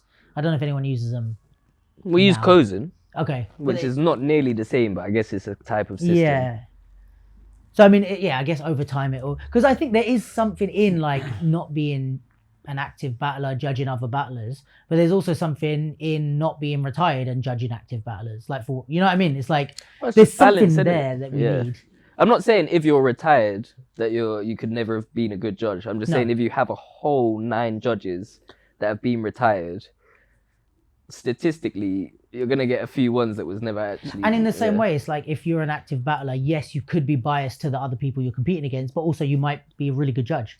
And also that's just how our culture's set up and has always been set up. You're judged by your peers. And I would also say, I don't know how much you guys would agree with this, I feel like there's a real cultural... I feel like something that we don't maybe... I'm talking from a Top Stars perspective. Something we don't really talk about a lot is like, there is a cultural... thing to judging. Like if you do certain things, I mean the easiest thing is with biting is like you have to know if somebody else has done the move to be able to call a bite. But also I don't know, there's certain, especially in like popping and hip hop, there's certain things and moves and things that you're referencing that are like cultural references. And if you do it, I'm going, like in hip hop, it's like, okay, if you do a certain move to a certain song, it's like, that's the move from that song. Cool. I understand what you're doing here. You're telling me something culturally and I'm going to take that into consideration because it's supposed to be a cultural dance, right? If it's like, I always talk about Memphis Jukin, but if it's like a Memphis song and you do that on it, it's like, and I'm sure there's similar things in breaking, right? Like certain songs that like, I don't know, is this something that's the thing, like there's certain songs in breaking that are like iconic breaking tunes that are like part of the cultural history. If somebody doesn't know the song and like dies on some of the musicality, isn't it a bit like, like this is part of the cultural thing, you kind of should know that shit? Depends what their character is, isn't it? If they're a Right, beat fair. hitter and they miss it, but if they're like a technician and they're like, yo, that shit's corny. Right. They're just If doing they their hit thing. the beat, I'd be like, Yeah. what you did? Do you get it? Yeah, but I mean, Like all that if like too- you had a technician and he started doing like James Brown shakes and shit on the screams, yeah. Like them two hitting the beat it's is completely opposite. And if they done it in the same way, like they'll hit different tracks and Yeah. different beats. It worked. The James Brown, yeah, that works for him. That's Karim. Like if Karim, there'd be a James Brown classic and he could fucking karaoke the whole thing, and you'd be like, he smashed that Yeah, shit. yeah. And then if Shaggy done it, you'd be like, What's he doing? oh, someone go check on him. But I think what my point I'm trying to make is more like, isn't there cultural things that you need to take into consideration when you're judging? And if you haven't been around the scene for a while, those cultural references are maybe not there. I always say breaking's trends though, innit? Like Right. there's someone who's hot this year, this 2 years, 3 years, and you see everyone dances like them, everyone starts dressing like them. Yeah. And then in 4 years they'll still be phenomenal, but they won't be the trend. And you gotta kind of be in touch with like what the trend is at the moment to understand if people are just waffling or if they're actually executing. Right. Like if you look at Amir, if you don't really know what's going on, maybe you can't differentiate when he's good and when he's bad. Okay. And there's like so many kids that look like Amir now, all doing the same shapes, the weird go downs, the stuff. Yeah. And Amir's phenomenal. But if you weren't in tune with the scene, I don't know how you differentiate Amir From one of the kids. from one of the kids that's doing garbage. But Amir's doing phenomenal stuff. Yeah. But unless you actually know how Yeah. you're gonna differentiate. Yeah, we had that with a lot of people in the top scene as well. Like Green Tech, when he first came out, everyone was like looking and dancing like him. And again, it's like, you There's look at always a that- flavour of the year. Yeah. Every star has that, I think. Fair enough. Who's it on now, though? Lee. Lee, deserved. Yo, one of the best b-boys I think Europe's ever had and will have for a long time because he's just changed the game. But he's at that stage now that he's just like Lee could go out and like a beat could come and he could twizzle his hat and it hit the beat and the crowd would just go mad. Whereas if like someone from 10 years ago done it, people would like do some fucking moves. You know what I'm saying? But Lee deserves that because he's put in the grind to be the flavour of the year. Yeah. But because it's subjective, once you're the flavour of the year, Yeah. you're just hot shit. Do you get what I'm saying? I think this happens a lot. Like, I always say this with Seven to Smokes. After you win like 5, it's really Very hard to hard to beat you, lose yeah. the last 2, even if you did, because it's like everybody's on your side to be like that. And it's like more of a long-term version of that where it's like, yeah, if you've won and we know you're the guy. And the thing is with art, it's like, But do you know, like music, do you know when a new artist comes out yeah, and he's got like a catchy little thing and anything he says sounds good? yeah, You're like, yo, this guy could just say anything. And then like 3 years later, you hear him again and you're like, do something. he's just mumbling. Yeah. He's not doing anything. Yeah, because it is like a perception thing, isn't it? And it's like, you know, it's like the example, like, you know, when you go to an art gallery or something and there's people being like, oh, it looks like this. And you're like, it's just a fucking red dot. What? Like, Yeah, so it's yeah. like, you can believe you're seeing magic when it's like, someone else is like, what the fuck? Like, and it's like, probably like, I'm breaking, like you said, it's like, someone twizzles out or they do, or I've seen it happen more in Top Stars, but where someone falls or crashes and people believe that they did a sick move. And I'm like, they just fell over. Like, it's like, no, I meant to do it. And it's like, fuck off. But Yeah, like, shut up. yeah, but it's like, I think that's the hard thing with the art side of it, where it's like people can trick themselves into believing anything that this person does is amazing. I think that's good though. That's like a pension for artists. Fair. Do you get what I'm saying? Like you battle, like Lee's gone hard for 4 years. He ain't getting no pension, but he gets to have a little bit of an easier time when he's not feeling up to 100%. Fair. That's a good way You to deserve look that, at it. innit? Yeah. Like you give it 100% for 5 years, like you get your wins and stuff, and then when you're feeling a bit down, you want to give 70%. The people give you that extra 30%. Fair. That's a very fair way to look at it. Because you can't get it without deserving it. Yeah, 100%. Yeah. That's kind of what I like about Yeah. the dance scene. It's like anyone can win or lose at any point, and it's like if you're winning, especially across multiple competitions. If you win one competition, you could have had a That good don't day. mean shit, man. One, No. no. But it's like if you win a few, it's like no matter who the judges were, no matter what country you were in, you beat everyone in that room, and it's like it's not easy to do that. So we don't have to go through all the top 16s, but like who are some standout people for you that are going to be? The lineup's phenomenal. I mean, Yeah, the it's lineup's crazy. crazy. Absolutely man. phenomenal. Boys and girls is Yeah. phenomenal. Crazy. Absolutely. I would say someone from Red Bull's going to win both categories. But everyone's in Red Bull, isn't it? Fucking 32 people in Red Bull. Yeah, of course you're going to say that. No, even if I wasn't, I'd still say that. Yeah, but who's not in Red Bull? Who's a threat? Yeah, that's In the question. B girls, we got Sissy. Yeah. She's a problem. You got 671. India. Oh, India's not. India's not. Oh no, India's Nike. She won it, but yeah, she's not. She's Nike. That's why I was thinking she's something. Yeah, she's Nike. Right. But I don't not know Red her, Bull. what Red Bull, but I just know she's not an athlete, right? No, she just signed to a drink company. Oh. Did she? Yes, she did. Yeah, she did. Yeah. I was gonna say like she's Fairs. got to be picked up soon. Yeah. Fairs. Amir. Who else from the boys? Danny. Danny's not anyone sponsored. He is. Sponsored by a sports brand. Sponsored by sports brands. Okay. And quite a few he local is. ones in France Yeah. Okay. also. Laguette, Legates. not Red Bull. Not Red Bull, no. So Red Bull is like Lee, Phil, There's Victor. Victor. No, Lee, Hong. Phil, Hong, Victor. Lee, Phil, Hong, Victor. Sugar Kicks. Menno. Is Wing in it? Oh, Wing's not Red Bull. Wing's not actually, one. no. So that's 6. 6. So we do girls as well. Ami, Nico. Nika, Logistics. Did you say Isin? Issin's not in it. Oh, Issin's not in it. Oh. They posted a picture. Let me. They did. I was just thinking about that. Yeah. So I got 9. Sorry for the people I forgot. That's all right. I wasn't apologizing to you. Well, I was sorry, on their behalf. They're fine with it. Meanwhile, they're like pissed typing. 1, 2, 3, 4, 5, 6. No, we got all of them. Yeah. So it's Victor, Ami, Nika, Hong, Logistics, Sugar Kicks, Menno, Lee, Phil. I mean, yeah, that's a pretty safe bet though. That one of them is gonna. All right, so let's do this. If you had to, can we do this? If you had to guess your top 3 in both now, We did this already, didn't we? go on. Yeah. If you don't mind doing a prediction. That's political, man. So many good people, man. For me, who I'm gonna, you just have to make your pick and go with Because it. also, it's not only favoritism or on your side. Yeah. It's like we've got the results of like how people have done. So it's I not, think it's more basing it off that. for me, I think for the boys, are we doing it in what we think the order would be, or just top First, 3? If you think you can call Yeah, it. I think Victor, Yeah. number 1, just because for me he's got everything, but he also has the essence of breaking. He looks old school but new school at the same time. Like he looks like he really represents that really well. Yeah. And I think that I think for number 1 for me, but obviously, who am I? But then there's Phil. I think Phil will be up there. Yeah. Definitely on the podium. Probably in second. I think he's capable of winning it as well. Of his course, like I think he can be anywhere as long as Phil has a good day. Sometimes he's unstoppable, man. Yeah. He's a lot of the time, and he's so good to watch. Yeah. He's such a good guy to be around too. Like he's got amazing energy. He's incredible. But I think he'll definitely be on the podium, whether that's first, second. Yeah. But I think he'll be in the top 2 defo. And then I would say for the third one's hard.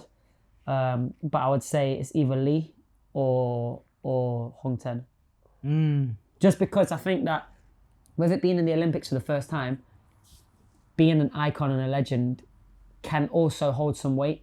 Somebody like Hong Ten, who's been in the scene for probably since I was born. And he just won BC1. He just won BC1. Yeah. He's incredible. He's on top form. His shape. He's been smashing. I think he's done less events on the Olympic run than anybody else because he started really, really late. shit. But he's been right up there at every single one. But just because he's so iconic, the moves he does are iconic to Hong. Like they're him. Yeah. You know, like from being on B-Boy the Game and stuff like that. Like I think that's going to hold a lot of weight. But then at the same time, like Lee, somebody that is Just a guy. Yeah, Is that he's just opposite a ends of guy. the spectrum? Yeah, like, he's just the yeah. guy right now, and he's just won OQS back to back. That's ridiculous. Like his new name's Fredo 100. Like that's what I've been calling him for like the last few weeks. But he's just smashed both the events. To do that is insane. That's proper history. Yeah, that is history, man. Like nobody can say they've done that, man. Big up to Lee. So I think that he'll be there or thereabouts as well. I think It's gonna those be guys. But then there's so tough. many other guys as well. Like somebody like Danny at home. Mate, Danny's Yeah, unbelievable. you don't want Danny first round, man. Nobody wants Danny first round. No one wants Danny The way first he round. can entertain. Which round do you want, Danny? Mate, Not first, mate. the way that he can entertain in a cultural event and on at all of, you got to think before, because he qualified early. Yeah. But he did. before he qualified early, he was on the wrapping up podium events, yeah. every single time. I have to say, I think Danny's my favorite. Yeah, he's Like, very I think enjoyable he's the to watch. people's favorite for Yeah, sure. yeah. Like I Very don't know that enjoyable he's to like, where I'd put him in my like, not that my Yeah, opinion. we could all be matters. completely wrong. Yeah, but like could for be me, just to well. what if I had to pick someone just to watch, I'm like, yeah, Yeah, Danny's he's up so there for me. enjoyable. I think that's what most all-style dancers would go for. Yeah. He's such He is a the musical top guy. style breaker. But then on the other hand as well, you also have somebody like Shiggy Kicks, who's completely Problem. different to all of them. He can, like, what was he saying before? Like, for him to do a whole round is like a rep. Yeah. It's not like, Right. it's just a rep. That's what it Yeah. is to him. Like a. Yo, he's not gonna get tired. He's not gonna. He's not crash. going to get tired. He's not going to get crashed. He can, like. He said that. You see, no. No, Oh, that's he what you can guys do are it. saying. Like, Yeah. he is. What he can do is absolutely, like, Phenomenal. off the scale. Like, the amount of moves, the level of moves that he's doing, and the rate he's doing them at, without messing up once. And I personally clock that. I don't know if it's true or not, but I clock that somebody like Shiggy Kicks will use the same top 32 round across all the events. He'll use the same top 8 rounds across all the events. Interesting. Final or third place battle, he'll always use the same. But the fact that he can hit the stuff that he's doing perfectly Every time. every single time Yeah. is mind blowing. And it must be some level of like confidence of like you could look and see what I'm doing every round, but how are you gonna beat me? Like that must insane. be like It's It's insane, a winning man. formula. It's yeah, insane. Fucking hell. Do you guys agree with that top 3, 4? I'm you change? I'm gonna just say Red Bull both sides. For me My personally. change was just it might be Amir In or Shakir Somewhere in there. in the third. Amir was third place. amazing in Budapest. Phenomenal. Oh my yeah, god. incredible. I feel like once you're at that level, it's really hard. Like the difference is like Yeah. I think from top 16 to top 8, it'll be quite easy guess, but then from top 8 upwards, it can go it could either go- way. Yeah. Especially with breaking, like flipping, just crash. you just- you yeah, know, as with like well, top styles, you're not gonna just No, do yeah. a step and then land on your back. But then you Exactly. always the thing is there's so many good people, man. It's so hard because you got Menno. yeah, Like Menno's there too. Do you know what I mean? Menno is such. Menno's a there, problem. and also people like Jeffro, man. Yeah, I know like nobody mentions him, but No, his Jeffro's his cold, man. energy, his Stop character, it. like his energy, character. he's sick. If he's on, he could take out most of the top guys. Yeah, So but and that's and the again, thing. he was Most of that, because like most of everyone that can. people that you've mentioned Yeah, could yeah. take all the others out. gonna be hard, depending on man. their It's gonna be day. hard for the judges, isn't it? That's gonna be wild. That's be one hard. thing about the Olympics is now we can see the top 16. You can't complain, man. Yeah, they've they're- done a they're good job. You amazing. can Oh, talk yeah, rubbish yeah. about the events, the judging system, but look, we ended up with a phenomenal top 16, so it couldn't have been that bad. Yeah. True. Yeah. And yeah, I guess it's like who's beating that top 16 in any type of jam, like Cypher, fucking Very call hard. out. What it's like Us, they're man. all good. Us, man. We're beating them. Cool. Is that official call out? Because I'll cut that for the clip. You can do it if you want. I'm in a crew with most of them. They know how I feel, innit? Fair. But yeah. No, they're good. We're better. Well done, you lot. And B girls, who we got? Me, Ayumi. Amy, yeah. Yeah. She's fucking Number one. It's amazing. I think again, like with like her like being around the scene for so long, it's like she has that momentum. When I seen her in the OQS events, she finished first place and second place at doing what she's doing, but I seen her level up like not like crazy, like already- not like you don't yeah. expect it, but Yeah, yeah. the fact that she is amazing anyway, and the fact that she's upgraded for this, and I was just like, wow, she's insane. But I think like she's been my favorite B girl for forever, just because like I think like her being the first B girl to compete at BC1 was Yeah. like historical. Do you know what I mean? But Well, I think when everyone realizes how old she is, she's going to be the people's champ no matter what. yeah, Everyone knows though, because when you watch it at home, it says 40 every time she comes out. yeah. She's 41. 41. Now, isn't she? 41, yeah, see. But for me, Ayumi, and then I would say India somewhere in there, Yeah. and Ami, probably. Okay. But Nika's also. I was gonna say, and yeah. 671. And 671, yeah. Yeah. I think the Between them B-girl four. one's harder to call than the B-boy one. Is there a reason you think, or just because the competition's closer? I think maybe because I don't see them getting to meet each other on big platforms as much as I do the B-boys. So it's much hard. I can't really go off much of a track record outside of OQS Got ya. of them battling each other. Whereas the B-boys, I can think of a few instances. Yeah. Because a lot of the B-girls are very young. That's true, actually. Yeah. Like young. Do you get what How old I'm is saying? India? India's 18? 18. Oh, okay. Sissy's 17. Nika's 17. That's crazy. 671's 671's 17 or 18? 17. 17. Do you get what I mean? So they're like fresh in on this Yeah. Olympic run. And when they started the Olympic run, they were 14, they weren't 15. there. Yeah, exactly. They were 14, 15, and like if you look at Sissy at the start of Olympics, to you look at her now, wow. Yeah. She was good then, Yeah, but she's phenomenal now. She's in that age where she just picks stuff up. Like she goes training, she's got a new move in 2 days. And also, I guess if they haven't, because when BC One first introduced B Girls, that was what year? 2018? Well, B Girls on the main stage. Yeah. They used to do the final on the main stage, but all the way up, I think was 17 or 18. Yeah, but I feel like, for example, like you guys have been competing at these big competitions anyway with a lot of these guys. So you've been around, like all these people that you're talking about, you've been around with them for a long time. The B Girls maybe haven't been around not only each other, but like also you guys and stuff, and like more experienced people. So maybe they're, like you said about Sissy, it's like they're coming in fresh, good, but fresh, spending 2 years with the best B-boys and B-girls in the world. So it's like they're just soaking it up and like, do you know what I mean? It's all new for them. I think generally though, after this run, I think the level of breaking is going to be like a lot. When it goes back to cultural events, like especially everybody that's been on this run, like is the experience and the way that everybody leveled up, whether they were able to perform the way they wished or not. I think like the level of breaking competitors is going to just be very high. Yeah. And you also have to think there's a lot of people that didn't get involved in the Olympics. There's certain country that wasn't allowed to enter the Olympics. So when it comes back to the cultural side of things, I think the breaking level is going to be right up there. Yeah. How do you feel like this run has changed you guys, like as people? Has it done? Have you changed much? You feel like, because I mean, I think we spoke about this briefly in the last pod, but like, you know, all the stuff with Red Bull where you had to like do your injury and like take that shit like more seriously. I think you were kind of saying it's like it gave you a kick up the ass to be like, I've got to like take care of my body and stuff like that. But have you kind of like through this period of going from like you guys all just B-boys being like, this is fun, I want to fucking in a B-boy perspective or life? Both. Like, is it like made you take your, like you said about having a nutrition and a PT, like you're taking those, you're like your body more seriously, your training more seriously, your business, stuff like that? I think I tried to. Yeah. And I did, definitely. But I think this whole run made me realise you've got to enjoy it, man. Oh, really? You've got to enjoy it, man. You got to enjoy just breaking. Do you know what I mean? Like for a little while now, I've not enjoyed competing. Okay. Like I said, in any way, shape or form.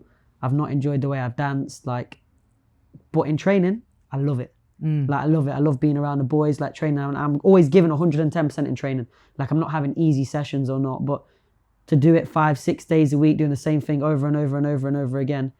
Sometimes you just need 3 days, 2 days when you're really enjoying it and you really want to do it. Like for me, like I try to bring everything else in to take myself to this elite athlete level. But at the same time, like I'm just as productive when I'm enjoying it by just going back to the basics. So I feel like for me, like I've learned a lot on the journey about a lot of new and different things, but in terms of just breaking, I think like you just have to remember why you do it and why you enjoy it. So it's almost gone full circle for you. For me personally, in terms of breaking, 100%. And in terms of like you as a person, like, I mean, even with the like, I think obviously you were doing well before, but even with the like sponsorships and the brand opportunities, have you found yourself in a different mindset about, like you talk about like your future and like setting yourself up for the future? Like, had you thought about that before? I've always thought about it because I think I've done quite well and I've been quite good with like money and saving and stuff like that. I was always working part-time, like I went uni, I got a degree. So like I was always like thinking forwards anyways. So I wasn't really thinking about that. I think like one of the biggest things for me though is what I realized is that when like, let's say I was working in a call center and I'd get that one job a month that was like a shoot or something where it's obviously a lot better paid for that one day's work. Yeah. And it's a great opportunity. You value it a lot more. When it comes in masses, you lose the value of it a little bit, so you kind of stop enjoying it. Okay. So I'm obviously loving it because I'm getting to do so many amazing things, but like sometimes you just appreciate it more when you're doing it a little bit less. So I don't think I've changed as a person. I think like just the same as I'll always be. I don't think I'll ever really change. But I just think that like sometimes doing more takes its toll, and I think I've learned that because I got really burnt out. I got things like alopecia, which like obviously is mad for confidence. Like it's crazy for confidence. Like, do you know what I mean? Especially for somebody like me who has always been quite outgoing, like really take care of my image and stuff. But that came purely from stress? Yeah, definitely from stress, bad immune system, but mainly from stress, doing too much, stress at home, trying to be the best in the world, like, but at the same time realizing like, yo, we've got to get it while it's here. Say yes to absolutely everything. For me, I didn't know how to say no to anybody. Yeah, I still don't really. But I mean, he's here doing this. Yeah, I got slightly better at it. But like, and even when I say no, I feel like an arsehole. Like honestly. But I think that I don't think I've changed or anything. But it's become more normalized to do these amazing things. It's become normal to do these things where you just expect it. You become more expecting of things. You become more expecting of everything, to be honest, like in terms of the work that you're doing, because you're just doing more. Whereas like when you're not doing as much, it's very, very easy to appreciate it. It like turns into your 9 to 5. Yeah, and also it has an impact on people seeing what you're doing. Not from the scene, but for example, I'm from Derby, from a small place. Everybody knows everybody, everyone knows what you're doing. But you know when somebody tells you like, yo, I'm proud of you, or that was amazing, it does a lot for you internally. Right. Like for me personally, it's like, it's nice to hear that, because you know that you're doing things that are really good, and you want to do something else that's really good, and you want to do this, and then you want to do this, and it, like when it becomes like so normal that you're just doing it and doing it and doing it, you don't really hear that as much. You don't really see that as much, because it's like, oh, it's just normal for him now. Do you know what I mean? So it's like, you could say it's an ego thing, but it's good to have confidence when you know you're doing the right things. To be honest, that's like, you know, something when I was talking about your billboard thing, is like, that's kind of, it almost crossed my mind of like, am I stupid for like, because I was almost like so happy for you. Yeah. And I was like, fuck man, like I was talking to someone, like I think I spoke to like 2 or 3 people before I text you. And I was like, man, fucking, it's so sick. Like I hope he's proud of himself. Like that's so fucking cool. And I was like, is that done? Like, of course, like he probably doesn't care. He's just like, oh, it's whatever. Do you know what I mean? So yeah, but you know, he actually said to me, he told me about the message that you sent him. Oh, really? Yeah, and he was like, he sent him a lovely message about it, and he was like, it was so sweet and stuff. So obviously it was important. Do you know what I mean? Well, I tell Karim everything actually. Yeah, but it's important though. That stuff's important. That's why I super appreciate that stuff, but I just have a hard time like engaging with it. Not even engaging with it, just like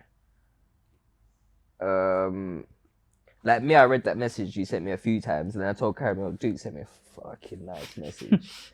And he was like, did you play it? And I was like,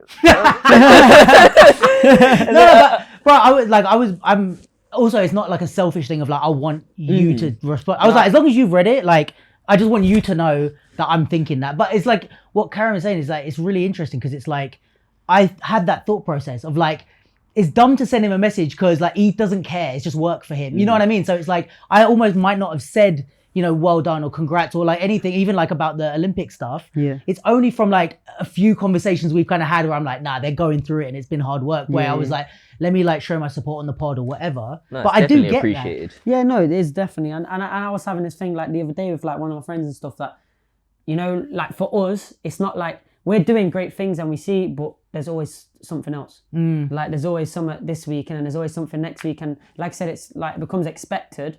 Like you start expecting things and you're working a lot, so you lose value, but you don't really get time to celebrate it either. Yeah. Like I remember, back in the day, anytime I won a jam, I'd be out with my friends, we're celebrating, bro. We're going back home, it could be I've won a jam in France, could be the deadest jam, but I won a jam in France, you know what I'm saying? It's like, you really make the most of that, but when it's so frequent in terms of the work and opportunities, like, so I mean, like, this guy's doing massive adverts on TV at the Euros and stuff like that, it's like, you don't really get a chance to celebrate that. Do you know what I mean? He hates it, but like, there are things you celebrate, you know what I mean? 100%. Because otherwise you don't value them, but when you're doing so much, it's really hard to do that. But one of my friends, he like messaged me, and it was like the first time in a while where it was like one of my friends that I used to work with, he used to see me and we used to talk about like where I wanted to go and what I wanted to do and what I wanted to achieve. And then like now I've achieved a lot of these things, or I'm doing these amazing things. And he wrote me a really nice message. Yeah. And like I read it and then I didn't reply. But it's not that I didn't reply. I replied, but I replied a day later because I wanted to actually give it time to say, not even sink in, but to actually spend time and give him a message back rather than be like, safer guy. You know what I mean? Like, yeah, for sure. Appreciate you. Like, it's not the same as if you actually send a voice note back, say, oh, thank you. Like, and I think people that really mean it, they're not doing it for the reply. They're doing it for you guys to know how they feel or whatever. But it must, and I find it also like, I think a lot of people don't know how to talk to, this sounds like, I don't know how it sounds, but like a lot of people don't know how to talk to hyper successful people, if you know what I mean. Because it's almost like, how do I, like, I've got a friend that's like really big on like TikTok and like touring I don't know if you might know him, but he's like touring the world, doing loads of like fashion gigs. He's like had dinner with like Kanye West and shit, crazy shit. And he's a dancer. But it's like when we go and like, what's his name? Dennis, MIK. Oh yeah. The three guys. Yeah, big on TikTok. Yeah. Yeah. I think Nennis. Probably knows him. Yeah, maybe knows him. I think Could be. Nennis, that's Nennis' friend, Yeah. But he's like, since he was like a little kid, he comes from Watford, so... What, the guy's from Watford? Yeah. I thought he's from Europe. Yeah, they're from Germany, but like... they're from Germany, right? Dennis and Isaac, like two of them are brothers, one isn't, I don't know if yeah. that's breaking news, but one of them isn't related. But those two, like their mum lives in Watford, funnily mad. enough. And they were actually in our crew for a while, and like we used to train together every Sick. week. And then they moved back and blew up. UMA? Yeah. Do you still do UMA? Not really. Not officially. Like, we're all still friends, but... Who made the name UMA? Lee. Okay, yeah, that makes sense. Yeah. Yeah. Okay. But what was I going to say? Yeah, it's like having dinner with him. It's like the conversation. It's almost like I can understand how it would be hard for someone to have that conversation if they're like, let's say, not happy with their life or whatever. Because like, I'm talking to him and I'm like, oh, I know you. Like the scale of what we're doing is different. Like he's at London Fashion Week, flying on a private jet, doing this. I'm working on this event. I'm working on this event. It's not the same thing, but. How is work?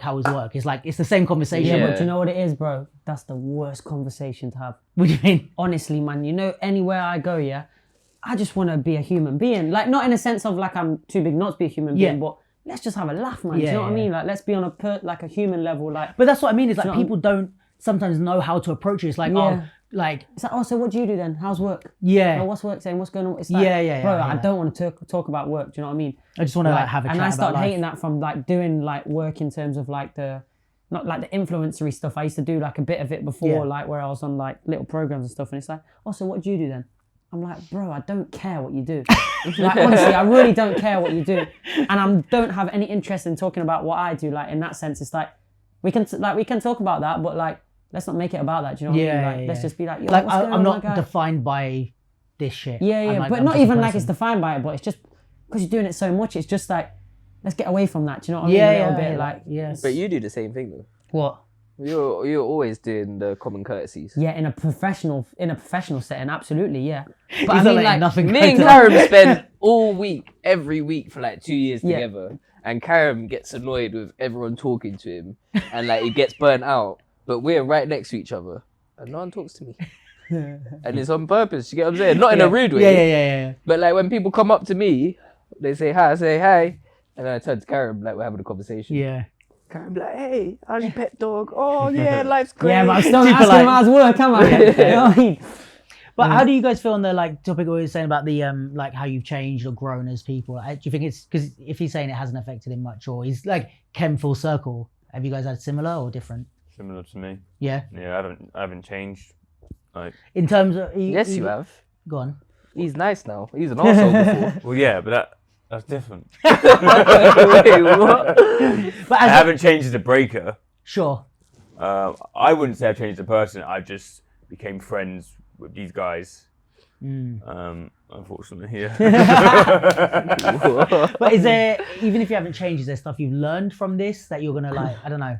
Like I would do it again. Yeah. Like I realised I would do it again because I have enjoyed. I do like the sports side of it. I like. Well, I do like a bit of hype behind battles. I wish that was more of a thing. Like, I wish I experienced what Karam did and Sonny did in Manchester with like how good that event was. Because it hasn't been like that ever since, to be honest.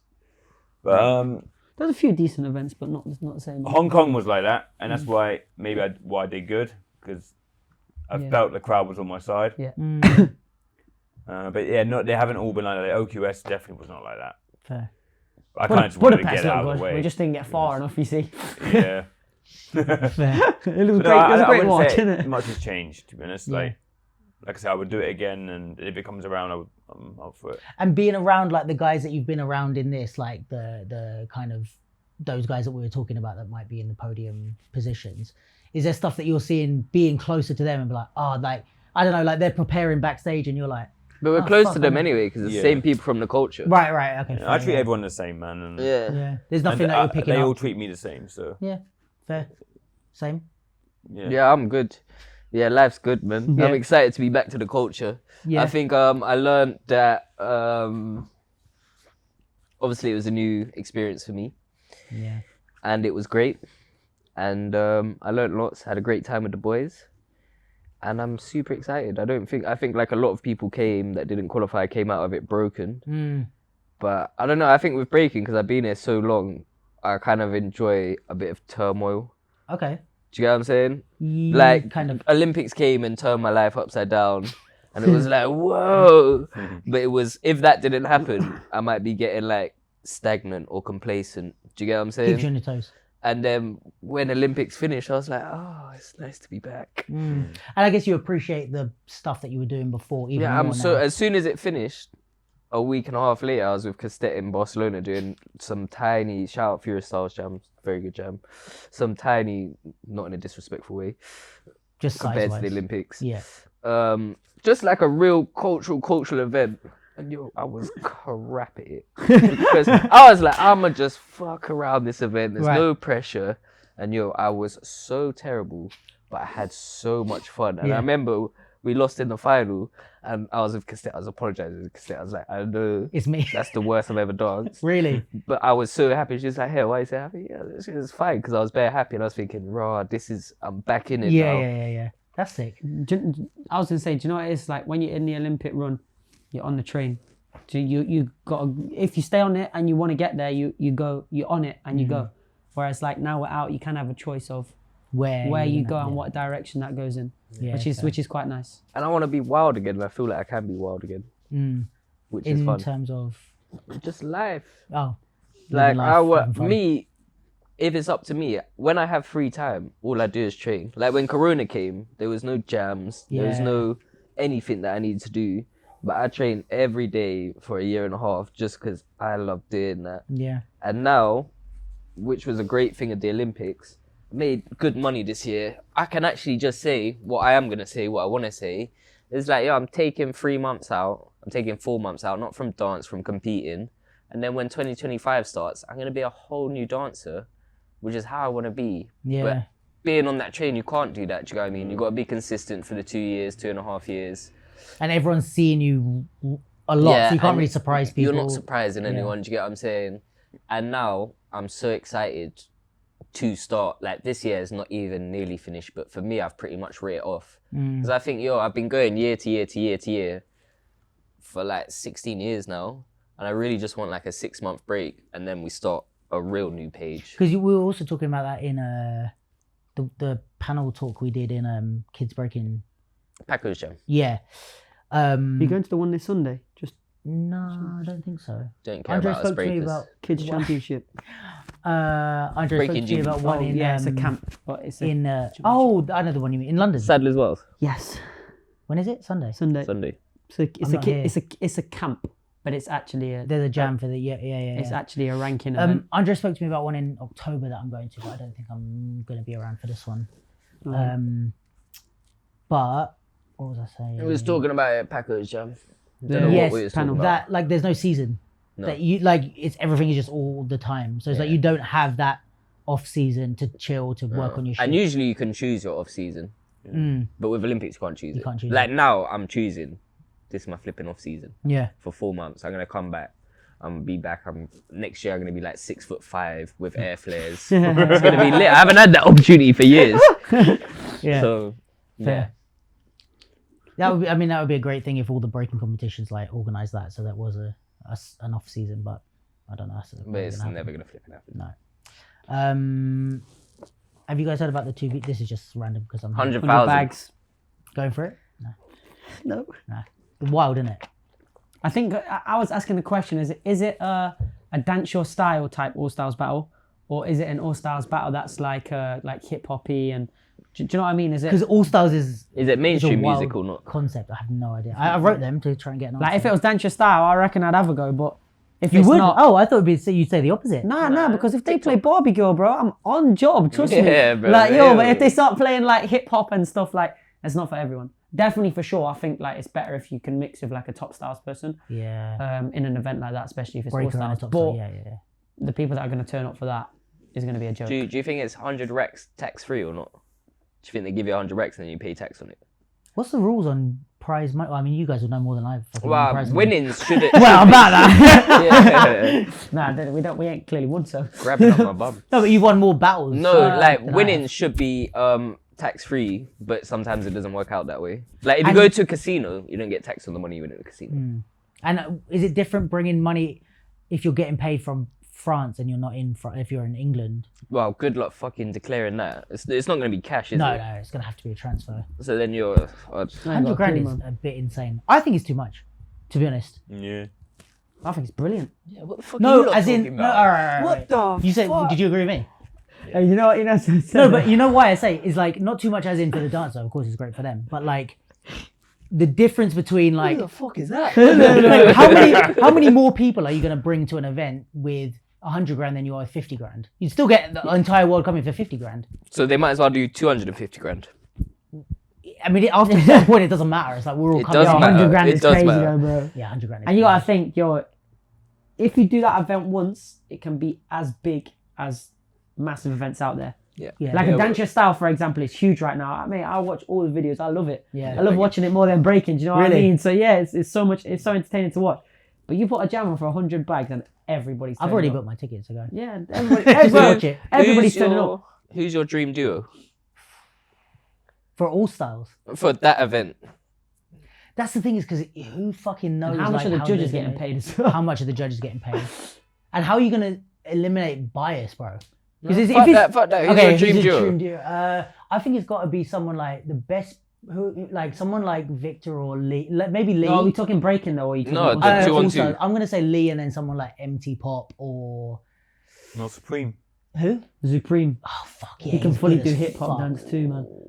He can hip hop dance. That's I've But seen I'm him do talking, cool is it rounds my of dream hip-hop. duo of who I would? It's wanna your see? dream duo, Oh yeah. yeah, then maybe Supreme or Grimson. Or Danny. Or Danny. No, but With- I don't, yeah, I- Danny I and MC Pop personally is- no. Wait, yeah, let crazy, him do but- his top 2, man. But I Me. personally don't. You. I personally don't think a breaker's gonna. I think it's gonna be 2 stand-up dancers. Yeah, but if it was someone like Danny or Grimson, they've got a chance against the top stylers. You know what I Yeah, mean? but so has somebody like Menno. depending on Menno winning that battle. Yo, I love you so much, but no chance. No, bro. no, but what I'm saying is that like because he's so because he's so deep into what he does, it's very hot. Like that. Do you judging- think that they're gonna judging have thing's so any hot. b-boy judges? I reckon they have 3 judges, and there won't be a b-boy No, judge. but It I'm not depends saying how they that, judge but, it or like, what they're- certain like let's say for example it's a well-known I don't know hip hop dancers whatever all stars dancers. Yeah.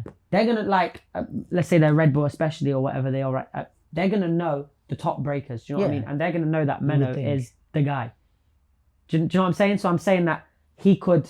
But still the win thing something to like it is the all styles. That's the thing that makes it hard because it's like someone like Grimson against Menno in an all styles battle is very different to them in a breaking battle. You know what I mean? I hear what you're saying, but I'm just saying that the level that Menno's at in breaking could take out a lot of people of Yeah, but he's not levels in doing a their breaking style. battle. No, I hear that, but it's all styles though. Exactly, it's all stars. Yeah, but that doesn't mean that you have to do every single style in that round. No, it just means that we've got less weight.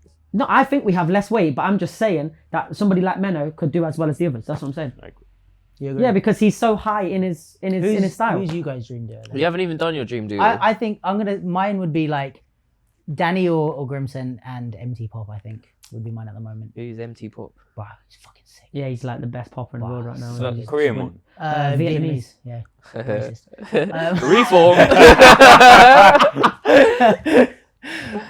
Yeah, he's fucking dope, bro. Who's your? I only remember poppers from I remember Juan and Yo, stuff. Juan. That's- I mean, he's still that's what I'm He's looking for. cold. Okay, okay. Yeah. That's my one. Okay, he's Juan, racist, bro. he's not racist. Juan. And Supreme. That's my one. Juan and Supreme. I mean, he's still fucking good. Like he's still up there. Mine would be Lee and Diablo. That would be my even just to see them battle anywhere. Lee and Diablo is wild. Where's he from? Diablo you know, I from really like France. Diablo's Candyman. a gangster. He's Candyman. cold. Candyman. I love That's him. so. I didn't expect you to say Yeah, that. when I we think spoke he's about sick. this Yo, before, he said He's Candyman. incredible. That's so random. I think he's incredible. Like as in not random because he's not good. He's fucking sick. But I'm like, I don't know why I just didn't expect you. You just to, didn't expect me to know him. or for him to be your favorite. Like that's like a. Yo, deep I think cut. he's so good. Yeah, he's. I Dope. think he's so Personality-wise, so and good. everything. Yeah. He's a. I like a don't, locker but house me, dancer, I don't know. everything. I don't know all style, so I wouldn't know how good he is in terms of that. Nah, he's good. But for me, I know that he's high level or whatever the fuck it is. he It does. really depends how the fuck you're judging it. but, Because who knows? oh mate, it's a hard one, isn't it? Yeah. Because I think like You want to go 2 top style dancers, don't it? Yeah, I would go 2 top style Would you? dancers. Yeah, personally, yeah. What? Because you think they'd win, or you just like watching them more? Well, if you're talking about a dream duo, Yeah. or who I think would win, it's 2 different questions, isn't it? That's true. I think like a dream duo, I'd say P-Lock. Because he's never lost a locking battle in his life. Do you know what I mean? true. So I'd probably have to Karam's say... got that top style. Yo, come on, man. He's begging it right now, bro. Yo, these men are cold, bro. Beg it, bro. I'd probably say Diablo and P-Lock. If he was going to say like a dream team is like that for me, it's like... That'd Do you know what I mean? That'd be a good duo. Yeah, see? Fair. I told you I watched this stuff, man. So what's next for you guys now? Back to Cultural Jam. Magaluf. Magaluf. Beefer with the lads. Smashed. Yeah. Cheku's like, I'm down. No, we're good. Oh, you actually That going? was my idea. Yeah, it's actually Magaluf. Just like take a holiday, fucking relax. But that's the I thing, think there'll we be a wouldn't couple. have I done think this before these events, would we? No, You what? We wouldn't have done it before. Planning like multiple trips because we just want to hang out. So like, Like 'cause you've done all the we've done travelling. like 20, 25 trips in the last do year you know how and a much half. like It's how been much stressful. fun we just provided thought, on let's this run do as well? one. Yo, PlayStation everywhere. Really? We was playing Football FIFA. everywhere, yeah. We was You brought taking. it in the Yeah. PS5. Yeah, Yeah, of course. we was How you playing get that in FIFA the against luggage allowance everyone. with everything. Just tell them get a bigger luggage. Like. Mate, We got we 23 was- kilos. We was Right. playing FIFA against everyone, inviting everyone. We had this football. We would take it everywhere, and we'd literally just play keep you up one bounce, and there'd be 20 people playing at once, Sick. like until 3 a.m. in the morning, 4 a.m. in the How morning. much have you guys documented of this run? Like, I have you ain't guys? documented nothing. You haven't took pictures and shit. I kind of wish we did. I think I've got little bits, but not Yeah. not a lot to be like. Do you know No, what I mean? I've probably got shitloads, but I wouldn't call it documented. But I've definitely You took like taken Insta Oh, pictures so many and pictures and yeah. videos. because man. you know Mate. Vanessa always like takes pictures with everyone. Mm. Like I would text her and I was like, keep that shit because it's like in fucking 30 years. Who like the thing is that I love all the like Shao and Mini Boy. I want to talk about Mini Boy as well, but like the stuff that they document is sick Amazing, and it's like amazing work and they're fucking fantastic. But no one has. I mean, maybe Shao does because he hangs with you guys, but like no one has those things like what you have on your phone. There's No, no we have. professional I think we photographer do that have has that. stuff. I think we do have stuff. Yeah. For There's sure. a We lot have of some dirt, fun, to some be funny honest, yeah. stuff, man. Like in 30 years or more, like if we made an exhibition out of what's in your phone right now, it would probably be mad. yeah. No, I've got all of my phones, from when I was like Have you? 14. So if I can. Oh, I thought that was open. So I can plug in. So when I was like 15 or whenever the first iPhone came out, Yeah. I got one of the iPhones. You can plug it in with the old charger. I'm bare young. All of my friends are bare young. That's and then in 3 sick. years, I got the next one. I've got it back like 8 generations. Right. So you're gonna be able to plug in all the phones, and you'll be able to see everyone from the scene. To be honest, what I would want to do at some point is like I would love to get funding for it, but if not, I'll just do it. But it's like work with you guys and like go around and like collect all that shit because it's like you might have your stuff and then you might have your stuff or Vanessa. Or it's like I would love to like just buy hard drives and just collect it somewhere and like make a fucking exhibition. Yo, out that of night in Almeria, man, when we were playing football with them 2 South American guys. Oh, it's cock out. No, not that, bruv. What the Yeah, hell? we'll have to leave that bit out. No, no, but I mean, when we was, yo, That's what we're talking about, though. nah, yeah, that was a part of it, right? Some random flipping European guy just come, started screaming, and just whacked it all out. We was like, "What's this guy doing?" But we was playing like, was playing 10 down for probably 5. We were playing till 6 a.m. in the morning. There was about 10 of There us was the breakers. after party there, and then us lot playing football on the wall outside. All of us, Lee. Yeah. Like there was loads of the European breakers we were just playing. Pedro. Then there was 2 South American Pedro, guys that that's came. They were insane. absolutely sloshed. Yeah, Like they couldn't even walk, man. Yeah, like yeah. they were sloshed. Not breakers, just No, guys. just no, some random random guys. They just asked if they could play with us. We said, yeah, no problem. We was playing till 6 a.m. in the morning, man. They It were was just the most stood in funny- goal.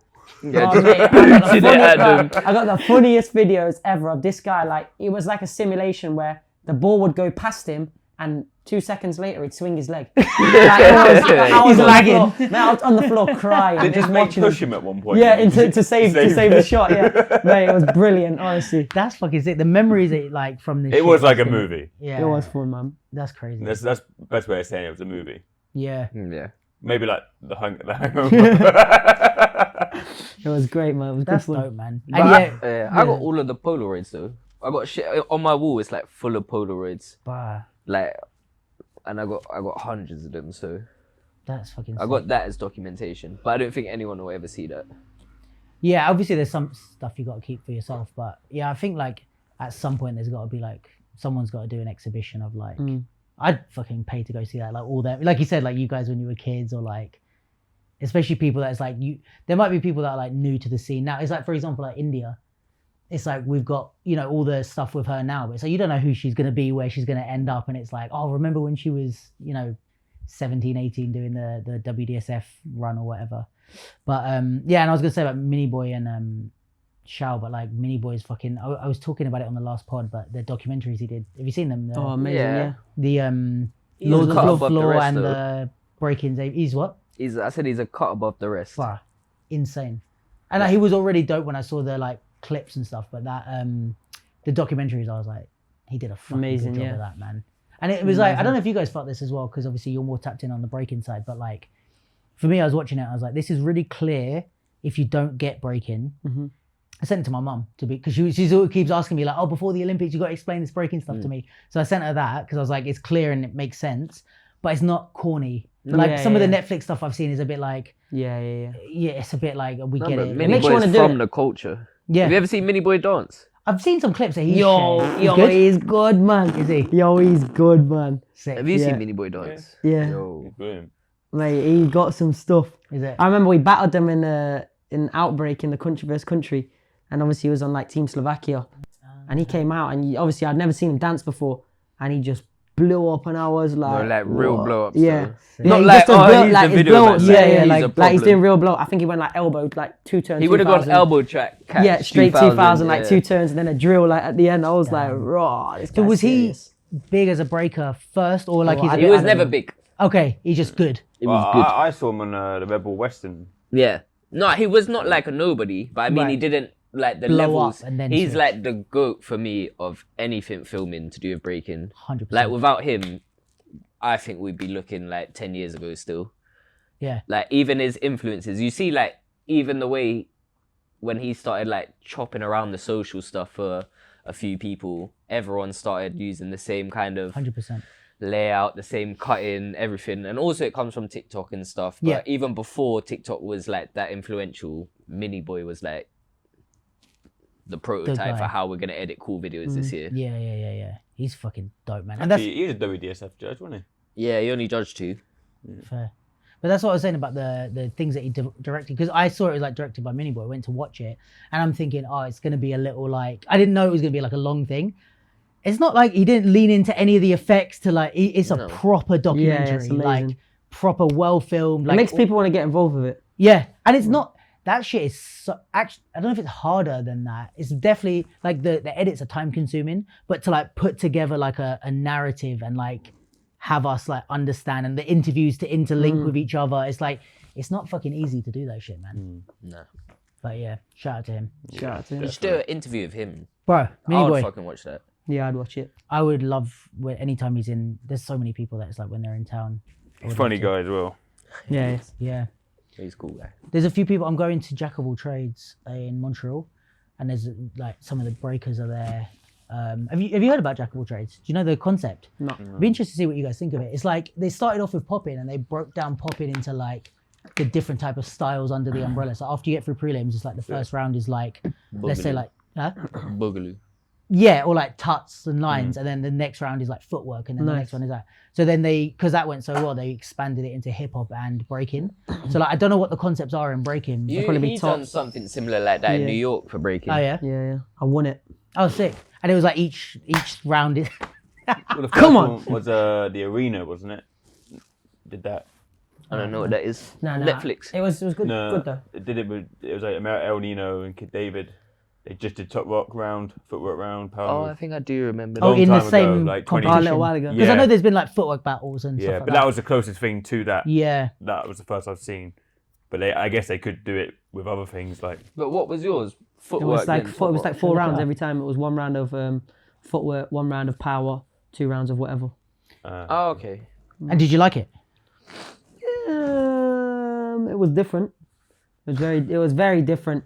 But the rules in this one was a little bit different. Like you had rest time in between. Like it was very, very different. And sometimes it's harder to do 4 rounds where you have like a minute break in between rather than just banging out 4 rounds. It was a challenge. It was a good challenge though. Aside of the actual competition, like just knowing that you can only do power or only do footwork is, do you know what I mean? It's a challenge in itself. This is the rules for Jack of All Trades. the top 16. The first is 2 rounds. First one's footwork. The second one's eye contact. You gotta have eye contact. What is this for hip hop? For breaking. Eye contact. Yeah. Second, top 8 is space and these are like the themes of the rounds that you've got to do, I guess. The top 8 is space and dynamics, and then the second round is stacking freezes. Top 4 is, I don't know what that says. Which one? Do the Move flow? like a one-legged bandit. It's a French thing. So Do the flayo. I don't know what that is. That's a b-boy. Wait, let me Oh, see. is it? Right. Yeah, you look at it. Maybe it's direction change or something. Or break Oh, it says move like a one-legged bandit and Flayo, this b-boy, he won Outbreak in America with one leg Ah, okay. when he had his knee strapped up. So that's the theme of the So they're round. saying, yeah. Right. Like James Brown said, get funky with it. Get me out of here. Finals. Dancer 1 concept. Dancer 2 Oh, yeah, so you can concept, choose your own freestyle concept. round. I did a battle like that in France in Marseille before, but it was like different things. Like, for example, there had to be a round like full of jumps. Oh, Like, for example, it could be every count you jump, or every in between count you jump, or yeah. so I did something like that. I think we should go that way a bit more with events. More like concept-y. concept stuff, yeah. Was it you that told me about the one? I don't know if it was you. Someone told me about the one where you have to drink every round or something. Yeah, It's 7 to drunk. Was that you? I'm the champ. Yeah, and you won it. Yeah. Of course he is. That's a sick He's had concept. about 8 tonight, and you should. Was there like a strip one, or am I making that up? We can make that one. But that's the same. That's right up his street. That Isn't it? is. Right up his street, man. Who are you inviting to your 7 to strip then? I don't know. Who are the guests? That's a dangerous question. That is hilarious. All right, should we wrap it there so you guys can get some rest after your long day? If you want, have you had enough? I've never had enough, but I want to be respectful of you guys' time. That's your way. And it's over. But yeah, no, honestly, like, thanks for taking the time to do this. It always means a lot to me, but also massive well done to you three for like what you've been doing. For me, like, I don't know, I'm a bit out of the breaking scene. I try to, like I said, 1 foot in, 1 foot out kind of thing. For me, I'm like, what you guys are doing is like fucking some of the most important shit that's been done in the hip hop scene, regardless. Because it's like, I'm benefiting from what you guys are doing. There's people in the fucking hip hop, house, pop, whatever scene that are benefiting from what you guys are doing. And I think it's like how hard you guys are working, how much you've had to sacrifice, how much you've had to put yourself through. Is like, I don't know that anyone's going to really fully get that. Maybe ever. Yeah. You see, you get it though. You really do get it though. Me. Yeah, I really feel like you do. I mean, I try, but I'm not there. Like, I can understand flying to Shanghai to battle. Like I'm not there with you, so I'm not feeling. You know what I mean? It's like I get it in theory, but it's like You're quite empathetic though. trying to be. Yeah. Feels like it. Yeah, but I mean, I just I think it's dope, and I don't think it should be overlooked or understated. Like how important, not only important it is what you guys are doing, but like how hard it is. And I think it's when you guys go through something like that's so hard and so beneficial for the rest of us. It's like, I don't know, for me it's like we should be rolling out the red carpet for you guys for every event for the next 10 years, man. But That's a nice way to makes look us at it. makes us feel really good. That That's real. That's real nice. Said that. No, I don't know, as We far as I'm- definitely didn't do it for you, lot. but we'll still take the benefits, so thank you. But no, honestly, just massive well done, man, and like big support from me, and huge support to everyone in the top 16 in the B-boys and B-girls in the Olympics. That's going to be fucking sick. For anyone that lives under a rock, the 9th and 10th of August in Paris is the Olympic break-in. Starts at 3 p.m. UK time. We're doing a watch party in London. There's going to be watch parties probably popping up left, right, and center, or you can just turn on your TV and watch it somewhere. You guys are going to be, do we know where you're going to be watching it? We'll be around the stage. Yeah. Killing it. Is that part of the like If you got to OQS, you could get tickets for around the stage. sick? Not for free, but Not for at a free. No, reduced but rate, like, yeah. that's going to be dope. So we'll see you on TV. Are you gonna announce the new capsule T-shirts? Which ones? The ones with us on? I need to get some pictures. Actually, might have given me an idea. I might have to make some. I should have done that for the fucking OQS. That's worth the Olympics. I should have been wearing mine for the OQS. Sorry, that's like Heartbreaking. that would have got you to the Olympics. That's It would have. why. All the Fuck, difference. Sorry guys, it's my fault. I got you Crying. out. But yeah, love you guys. Appreciate you guys. Thank you everyone for listening. Mini Boy, come for an interview, please. Yeah, I'll shout him though. We actually. He doesn't really come UK that much, but next time he comes UK, I'll see him in 3 weeks. yeah, Well, I mean, if I'm ever, I mean, I'll fucking. Where does he live? Slovakia. Yeah, I don't know about going I there. don't think you are going there, mate. But I mean, if I'm in Paris or something. Hey, if at the you're same gonna time, go it's to all- any breaking event, Outbreak's the one. To be Yeah, honest. heard Outbreak this. is the one. Is it his? No, it's not his event. Nah, it's boys though. Yeah, it's in Like, Slovakia, innit? will So. I enjoy Outbreak? Like, not being a Yes. breaker. 100%. Yo, my yes. dad comes, my uncles come, my brother What come. will I do? Kelvin's Party. mums come. Party. Party, yeah. That's it. When is it? Vibes, good weather, vibes. It's in 3 It's weeks. the weekend after Olympics. But just Yeah, plan for maybe 22nd. next year or something. Oh, 2 Do weeks. you guys go every year? I'm not Yeah, going I'm this not year. going this year though. You go next year. Yeah. Probably, Could yeah. I potentially come with you guys? Yeah, of course. Okay. Then Yeah, I'd be have a down. good time, man. Because I don't want to just go by myself. Oh, bro, Wait, everyone, I'm- like, There's top everyone style goes. dancers there though. Is there? Yeah, people just go to vibe. All right, this is like the 7th time someone is an told me this, so all-star I might event, have to right? come. There is an yeah, all-star. There's something all-star as There well. was an all-star. I don't know if it still how is, big but it is though. because remember runs it? COVID hit, and then I don't know what MG. happened. MG. The Legits. You know the Legits? Yeah. The Legits run it. Okay. It's probably the one of, from Red Bull, the best breaking event worldwide. I guess it's like you guys like summer dance. Yeah, Kind- it's that- exactly that, yeah. Yeah. Okay. Or sick. SDK or is that Summer Dance? Oh no, that's Summer No. Dance Camp. Yeah. SDK is like a bit older. It's not doing the same things now. But summer dance is like, it's not the biggest in numbers, but it's like the best. Like everyone wants to go. Do you know there. what? Outbreak is good because for one weekend a year, for some reason, everyone's just best friends and wants to have a good time. Like you see the same people every weekend. It's like you're right, you're right. Yeah. And then at Outbreak, it's like 4 in the the morning and atmosphere. everyone's there chilling. But it's like a Love you. it's such Yeah, I but love it's- you. Do you know what it is though? Like if you think about it, it's such a sick event itself. Like the breaking 1-on-1, 2-on-2, mate. I think it was the last year's 2-on-2 or something. I watch all the videos every Mate, year. Unbelievable. So, yeah, but I the actual competition is sick. But around it, yeah. like you don't really feel like the seriousness of it because, like for example, all the youngers always come or family always come or like Yeah. you're always with a lot of people where it's just pure vibes, man. Like it's So pure it's- vibes. And they just 17th, run. 18th of No, it's the next one. 22nd. 22nd. 22nd. To the Every year it's that same 25th. dates. No, No, they no. used to. It's where the Olympics is usually, but obviously they had to move it. Okay, August next year. Yeah, man. I'm down.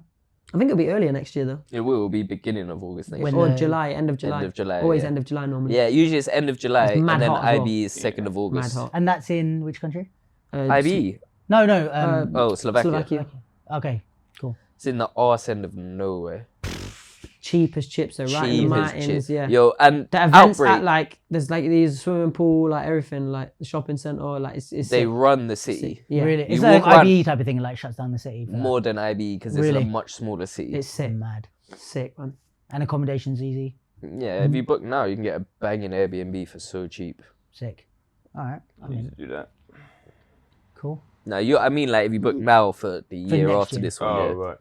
You can still get a good Airbnb. Yeah, you now. always get a good one anyway, to be honest. I'm always like nervous to book it before they release the dates for next year. They release it like literally the day after. Yeah, Oh. when the event finishes, they release next year's dates. All right. I'm actually going to do this. It's on camera. It's on record. There you go. And then Mini Boy, we can do an interview while I'm there. Sick. Making plans. All right. Yeah, appreciate you guys. And I'm trying to think if there's anything else to promote. Yeah, Breaking Watch Parties, 9th and 10th in London. If you can get there, it'd be good. We're doing a free event with Breaking Convention and Saddlers. There's going to be drinks. There's going to be food and all sorts of shit. DJ. And that's it for now. You should have promoted it at the beginning, not the end, man. No one's here anymore. I'm gonna put In that a bit, back- you lot. I'm gonna put that clip at the beginning. Is there going to be another capsule, like a crew on crew, like you did with the Warriors? Do you want that to be? Us three. Us first prime or Versus still? anyone. Oh yes. Set that up. Peace, guys.